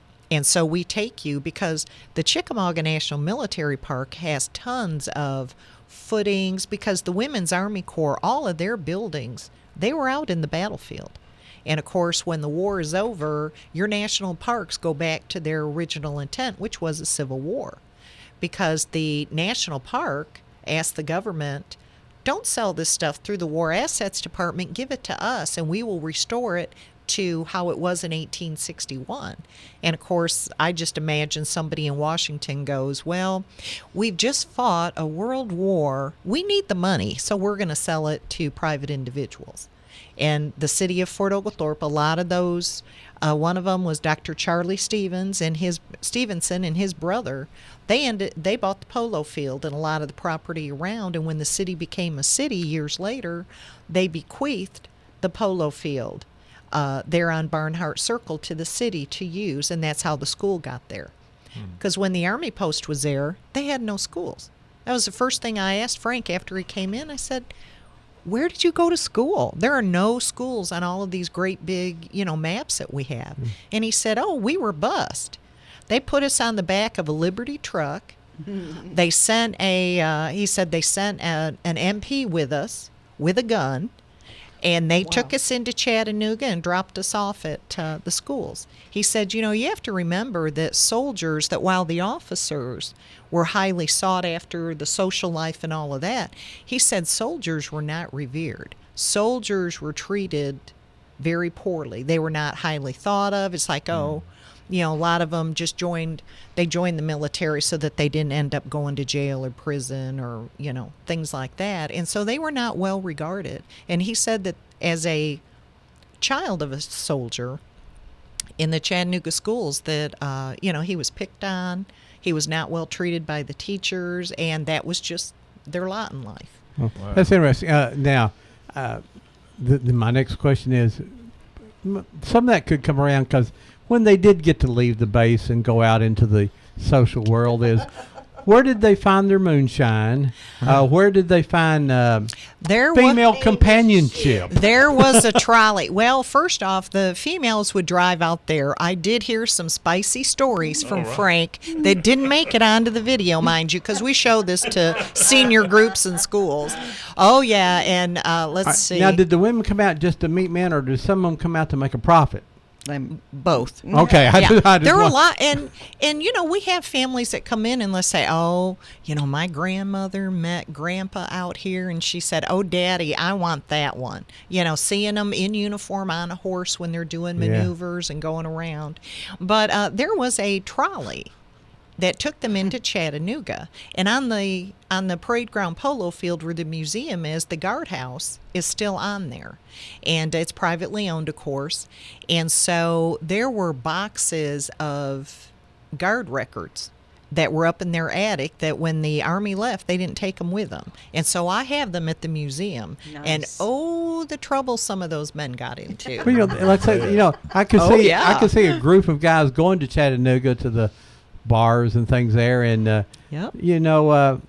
say that they may be in a fight or two, or drunk, or things of that nature. And and we've got a couple different. There is one jewelry store down in Rossville, and they tell the story that they would act as a pawn shop for the soldiers. Mm-hmm. They would come and pawn stuff to have extra money based on what they needed to do. And I think it's Brody Jewelry.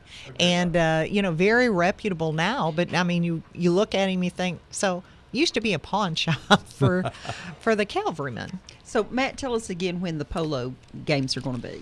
We're going to have matches on the 13th and 14th of September and the 20th and 21st of September. And on the Saturdays, the games are at 10 in the morning, and on Sundays, they're at 2 in the afternoon. We open the gates 2 hours prior to the matches, so come on out. Tailgating's welcome. Like Ron says, you can wear anything you want in terms of the attire. You don't have to dress up nice, but if you'd like to, we'll take your picture and make you famous. Mm-hmm. I also wanted to say, and that was Jerry Bancroft, Dr. Jerry Bancroft, that just called me.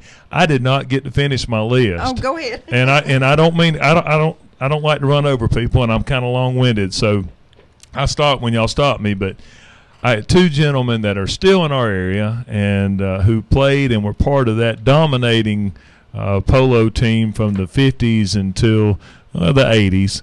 Is Skeeter Baker, who is still working on the farm, a long-time Black Fox resident, and then Dr. Jerry Bancroft, which is, of course, well known to everybody in our community. Jerry has either sutured your cow or cut your pig, or he did something. I don't know. Who knows what he's done for you. But we love both of those guys, and they come out and visit with our polo guests and our polo teams each year when we have this exhibition polo. And anyway, they're a huge part of the tradition of polo at Bendabout Farm. Is that it? That's it. Oh, okay. Oh, I did want to say too on the match for the 21st, which is on a Sunday, that 2:00 afternoon match, which will benefit the 6th Cavalry. We are having our second annual international tournament that day. And it will be, last year, you remember, we played, it was USA versus South Africa. Yes. And it was a close match, but USA won. 11-10. That's right. Yeah. This year, we're playing USA versus Mexico. So, yeah. So I'm looking for anybody who's willing to sing the Mexican national anthem to open up the ceremonies for that day. You just need to call Lee University. I've got a number of somebody you can call. Outstanding. I'm sure that they can find you something. Yes, outstanding. I'm sure that they can. You're listening to Old Town Cleveland and Chris McKeever with a K. He's thinking Saturday Night Fever. That's exactly that disco's he got that disco hung. And Matt Bentley, and we're talking about the 6th Cavalry down in Fort Oglethorpe, and then their ties to Bendabout Farms and polo here, and we're talking about the polo matches coming. Once again, tell us, McKeever. Yes. Tell us about the museum, when it's open, and where it's located again. All right, it's on Barnhart Circle, 1 block north of the Chickamauga National Military Park off of Lafayette Road in Fort Oglethorpe. We're open Tuesday through Saturday, 9 in the morning till 4 in the afternoon. We have 3 authentic World War II vehicles. We have a Jeep, a troop transport truck, and an M47 Patton tank. And you see weapons, you see uniforms, great stories, wonderful all around. And we don't make you climb up to the second floor to see displays anymore. We've moved everything down to the first floor. And we will be doing our World War II Remembering Our Heroes event on October the 25th. And so if seeing all that authenticity when it comes to the World Wars turns you on, you'll want to come out to the polo field where we'll do 2 mock World War II battle reenactments. And it is just a great time to see authentic real And when will that Saturday? be? Saturday, October the 25th. Okay. And what time will it be? It starts at, we'll do our opening ceremony at 11. So any of your World War II veterans in particular, we would love for them to come and be our special guest. We register them at the front. We have special seating. And Denny Hare from Houston, Texas portrays General Patton for us. And so he introduces every one of our World War II veterans. And I tell you, there is not a dry eye on the field when he's through great. doing that. It is just a very wonderful time for us to pay tribute to our World War II veterans. There's a lot of Civil War and also military buffs and historians in our areas, and I know Jim Hodgson, if he's Jim listening, Hodgson will love he'd that. probably be down there to see that. And he's retired now. Congratulations to him on his Well, retirement. he needs to become a member of the 6th Cavalry Troop C reenactors. We'll put him back to work. I don't think you want him on a horse. No, they're not on horseback. Oh, okay. Chris, we're here every Saturday morning. Always call when you're having a special activity, maybe We the week sure before will. or something. What you got there, Matt? I just wanted to tell everyone that in case we have some inclement weather, we may have to cancel the match. Yes. One or all the matches, just depending.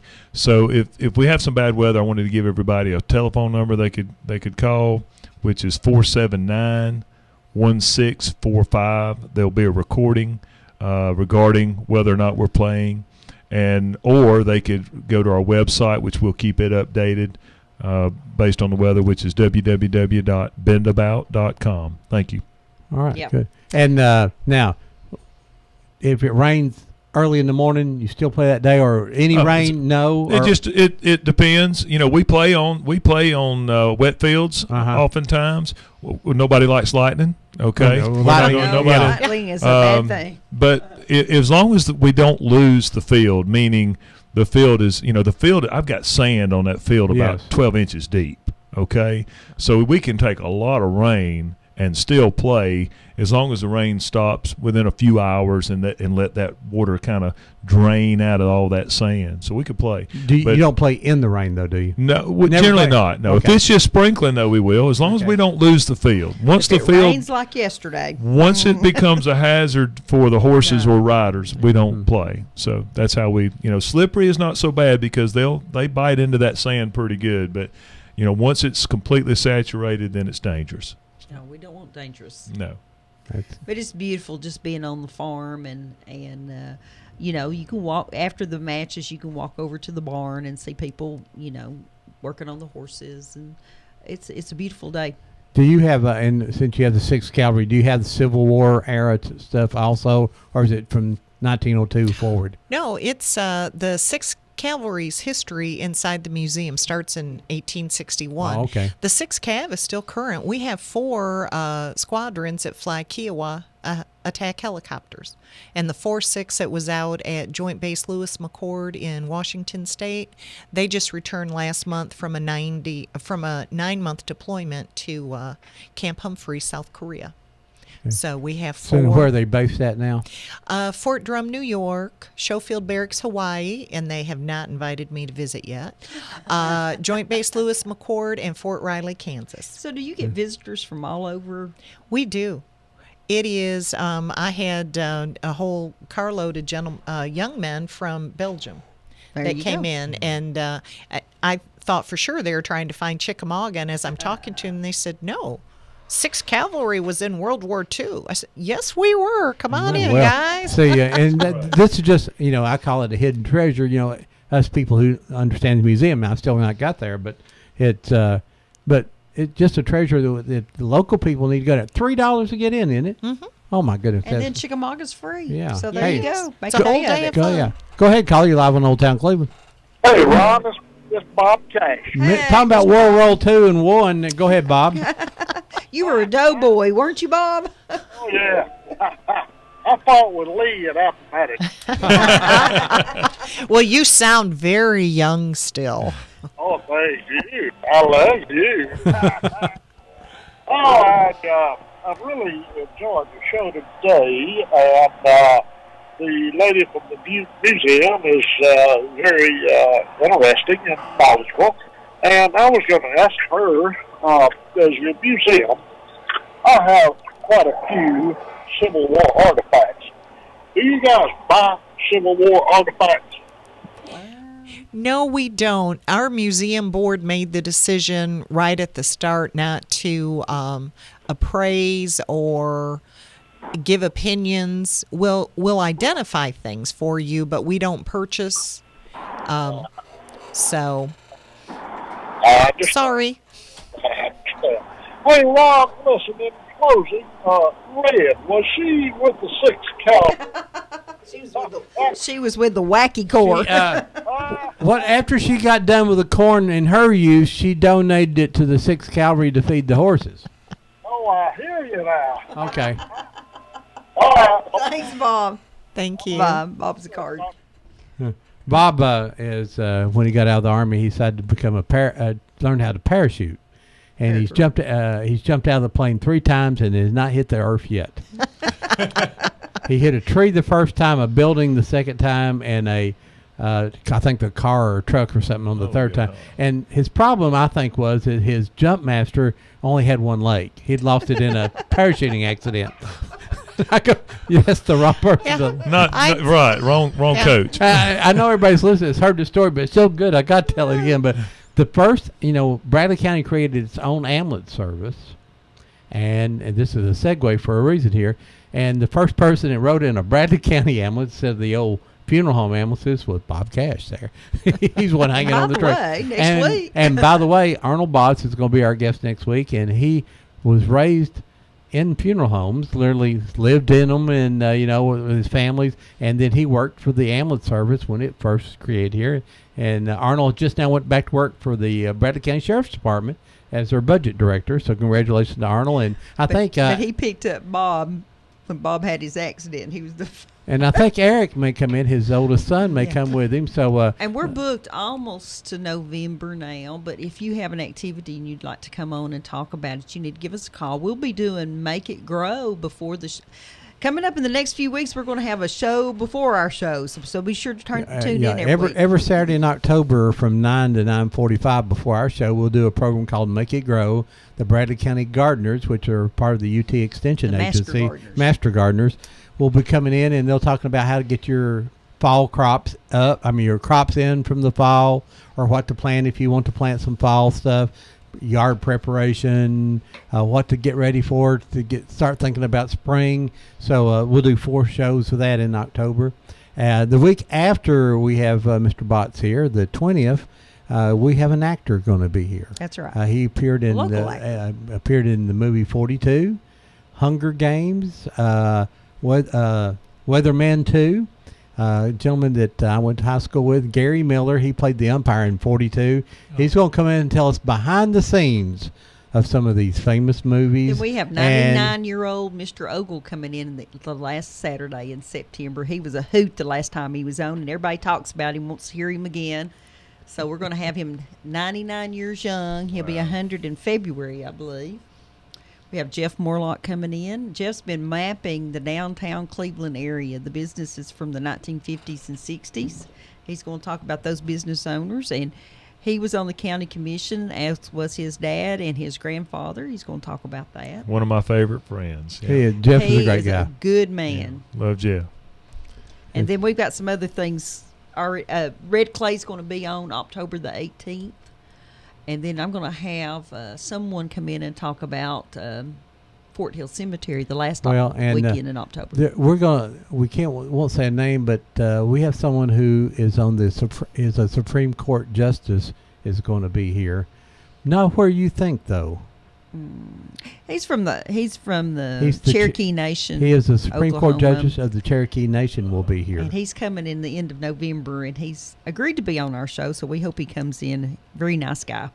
So he took me. I went out to. Now, of course, we got the good people in early though. I mean, yeah. I felt like a fill-in. Yeah. Oh, stop. I went out to. At least you knew how to get here. That's right. But you know what, I had to go outside and find it. Well, this is his third time, and he only had circle block twice. Yeah. I was like, what was I thinking? I don't know how to get there. You did great. Just in time. Daylight Donuts, they were very helpful. Oh, they yeah. gave me, without me buying any donuts, they let me use their phone book to find your number, and the directions were a whole lot clearer. And you gave them their plug. You did I great. did. Oh, hey, what They've can been I good say? friends of ours here on the show for a long time. Well, and since we're giving plugs, my friends over at the O Cafe, which is in the Oasis, if you go to Inman and First there, where in there, that they have a little cafe inside the convenience store. I stop and get my sausage and biscuit. That's my healthy choice every morning, and that's the only thing I eat bad every day. Or try the only thing I eat bad every day, I should say. I ate that in there, and it's great. And they brought us some cheese sticks. No, potato cake. Hash brown sticks. And some chicken last week. And I went, that was pretty darn good, I have to admit. Well, anything deep fat fried. Deep fat fried. I said, yes, This isn't fair. You talking about food at lunchtime. Stop. And now our friend over at, what's the name of it? Cameron's. Ronnie Carroll. Ronnie Carroll's back running that again. And if you want a biscuit now, and you're really hungry, and he can bring you a sausage biscuit. It's got to be 1.5 pounds. I mean, that's the biggest biscuit you ever seen in your life. So don't forget Ronnie. Ronnie's always a good friend of ours too. And our friends at Stadium Barbecue. That's one of my favorites there. And they got a smoked bologna sandwich. Not a bologna, it's bologna. Smoked bologna sandwich. So you got to go. And fried pies. If you eat fried pies. Well, it's getting lunchtime. I'm trying to get stirred up for it. Stadium has. It's worth the trip up here from Fort Oglethorpe for their fried pies. They have fried pies, but they have cherry cheesecake and banana pecan pudding, pie, fried pies, banana pudding, fried pie. You talking about Stadium? Yeah. Oh yeah, they have some wonderful desserts. Diabetic people are over the top just hearing all that. Yeah. See, I have my pump on here, so he has to dial 911. I dial in 911 every once in a while. I don't eat those fried pies. I've ate half of one so far, and that's all I've ate there. And I said I can't do that ever again. It's just so good. Well, now your apple orchard up here. When I was with Signal Centers, we would do the gated pleasure horse show at Tri-State, and they would come with fried pies. Holy cow! I worked with Signal Centers also. Really? I worked in the Families First program doing computer classes here in Cleveland, McMinn County. Excellent. And I was there for 7 years. But now I work for East Tennessee State University, who manages the Family First program. Right. We think we do until we got a new contract maybe come out Monday, and I might be working for Matt. Come on now, Ron. I can do them divots real good. I can press them things down. You could eat some fried food for breakfast. You'll fit right in a bit about. Yeah, excellent. Kim. I was having a nice little conversation with a beautiful little kindergarten child the other day, and found out it was Calvin's daughter. Oh yes, Kalia. Oh, she was adorable. She's our little dark jewel at the farm. She is something else. She is, and she was having a great time talking with me. And I think someone told me then that who she belonged to, and I said, well, she belongs to Bendabout. She does. She does. She is smart as a whip too, and yes. We were worried. Behaved. She's so smart. We were worried that Black Fox might have to buckle down and be prepared for it. But I think she's fit right in. They got Kim Fisher. I love Kim Fisher, and her staff have just been so wonderful. I can tell you stories. My kids and everybody. Well, See, I'm not impressed with her. I watched her grow up. Her and my sister were best friends at Black Fox. She attended Black Fox. So Kim doesn't impress me at all. Oh. She can whip you. Yes, she can. She impresses me. She's amazing. She knows I'm kidding because she's a great friend and done an unbelievable job down at Black Fox. You know, money always matters, you know, and we always have to talk about monies. They're having their fall festival September the 27th at Black Fox, as are many schools around the community. I always go out and support those folks. They work hard to earn that little bit of money. I always go sit and eat in the cafeteria. You know, everything I do is around food. I don't know what that is, but I eat less and less, but so it's important to me now. But you're right, Debbie. That's so important because every one of these schools are doing some type of a fall festival event, and their funding it's very important. Anything you can do as a parent or a grandparent or just a neighbor to a child that's attending one of these schools, or maybe you just know the school because it's in your area, try to participate and go by and help fund these people. It's very difficult for them to have the funding to do what they need to do. You know, and we get monies for the absolute essentials, but that doesn't always include postage, you know. And you gotta have to operate. I know Matt's son, he's involved in the Booster Club down at Bradley, and I've been there. I've done it many years, and these high school football programs, basketball, wrestling, and all that stuff, the school bought the field and everything, but pretty much after that, the schools, your programs have to spend the money, you know. They do. So the gate money goes into the programs, then there are booster clubs who raise money and help do that. So go out and buy a hot dog down at the football game and go to the football. That's right. It supports our band too at Bradley. I mean, I know it's you know that it takes a community to support these school systems, and while we're on it, if you don't mind, I'd like to just give a plug to the Bradley Cleveland Public Education Foundation. Absolutely. Lynn Bowles is our director, and she is fabulous. And explain what that is, Matt. The Public Education Foundation is designed to help schools, especially in the classroom, acquire technology or some needed tool that the budget, local government budget can't fund. And if it's important enough, and these teachers take the time to write the grants and can justify it, we have some entrepreneurs and other contributors in our community who are willing to give to our foundation. We make sure it goes to the right classroom for the right teacher who's got who's really on her game and is trying to go the extra mile for our students. We'll put it in her hands, and the results are unbelievable. So. And it goes for both systems, the Cleveland school system and the Bradley County school system. So we support both, and it's just a nice way. And we also support professional development for those teachers who want to go on and improve their education as well so that they can better teach our children. So support your local public education foundation. It's extremely important. I believe in it. Once again, don't forget Make It Grow on every Saturday in October. And also Volunteer Energy Corporation, it used to be Volunteer Electric, it's Volunteer Energy, have a program where they have grant monies, and they just provided a grant to the Bradley Junior Gardeners Program. It's a program by the juvenile courts and the master gardeners, and they have 12 students who are learning about... Have been in trouble, but now they're learning about how they're amazed that carrots come out of the ground. You know, but they're learning this type of things. Volunteer Energy has provided a grant to help build a greenhouse for these students. And let me mention that they gave a generous donation, and it's not enough. So if somebody wants to donate to that cause, you can give Kim Frady down at the Agriculture Building a call. I think they're about $500 short. But Ron and I went over to the graduation of those kids, and the first night they're in class, they're rolling their eyes when people are trying to tell them about soil and all this stuff.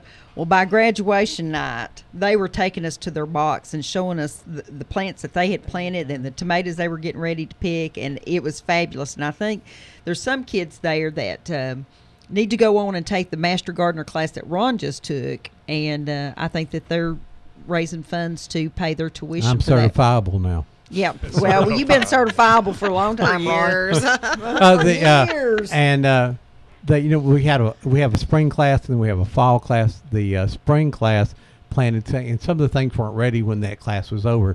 So the fall class come on, and there's this huge watermelon up in the growing patch, and hadn't seen they chopped it open, and the kids ate that fresh watermelon right there in the field and ate it, and they thought that was the greatest They thing actually they'd ever. think that some And of the- even the instructors was going, that was a good watermelon. I mean, right out of the field like that. Some of the instructors feel like a couple of those boys. I mean, they're bound to work at.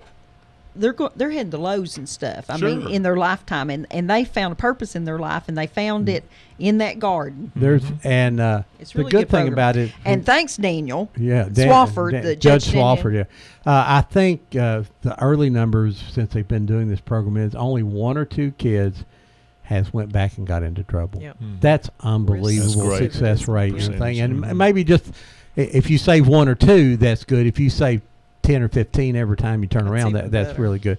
Folks, that's been it. You got any closing comments? Tell us where it is. How much to get to the museum again? Once How much to again, get to the museum? Fort Oglethorpe, take exit 350. We're located just 1 block north of the Chickamauga National Military Park.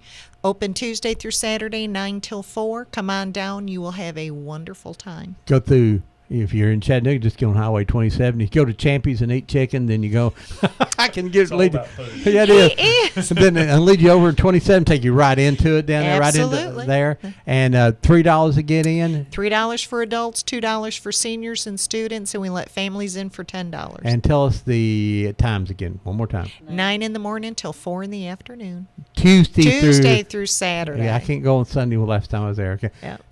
Polo matches one more time. Polo matches September 13th and 14th and 20th and 21st on Saturdays at 10 a.m. and on Sundays at 12 p.m. We open the gates 2 hours before the matches start, and we're located just south of Cleveland on South Lee Highway. And there's the someone number out the there number to with call to see if with the weather. 479-1645. And our website, you can visit our website at www.bendabout.com. There'll be someone standing down on Lee Highway with a sign that says polo matches, and they'll show you where to park. You have handicap parking. We do, and we'll have And it's a the little rough. Bradley baseball team out there, the young boys out there parking great. our cars for us. So it's a community effort. We appreciate everybody's help. Well, folks, thank you so much. That's been, like I say, next week we're going to be talking about the early ambulance services and some funeral homes. As we tell you every week, get those pictures from out from under the bed and out of the drawers, and get someone in your family to come along with some white stickers and write down who they are. You would love to have someone to write down the names of all those. Do that. Photograph, record the elders in your families and your neighbors. Get your cameras out, get your cell phone out, record them, because when they're gone, the history's gone. And we always say you'll always remember about Pearl Harbor, but Will we remember Aunt Pearl? See who y'all next knows? week. Yeah, we'll see you. Bye-bye, folks. Talk just for a second, Deb. I'm not ready to push this button over here. That's not good. On next week's show, we'll have Arnold Botts, and then the week following that, Gary Miller. And then the week after that, Mr. Ogle, 99-year-old Mr. Ogle.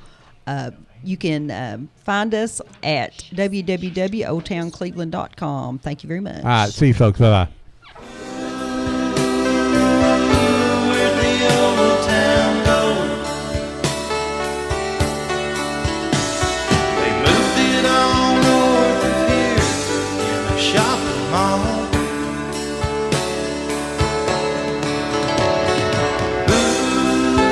Ooh, where'd the old town go? Did my hometown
I'm doing it. Then we got that Republican, no-good, do-nothing 80th Congress, about which I told you in 1948.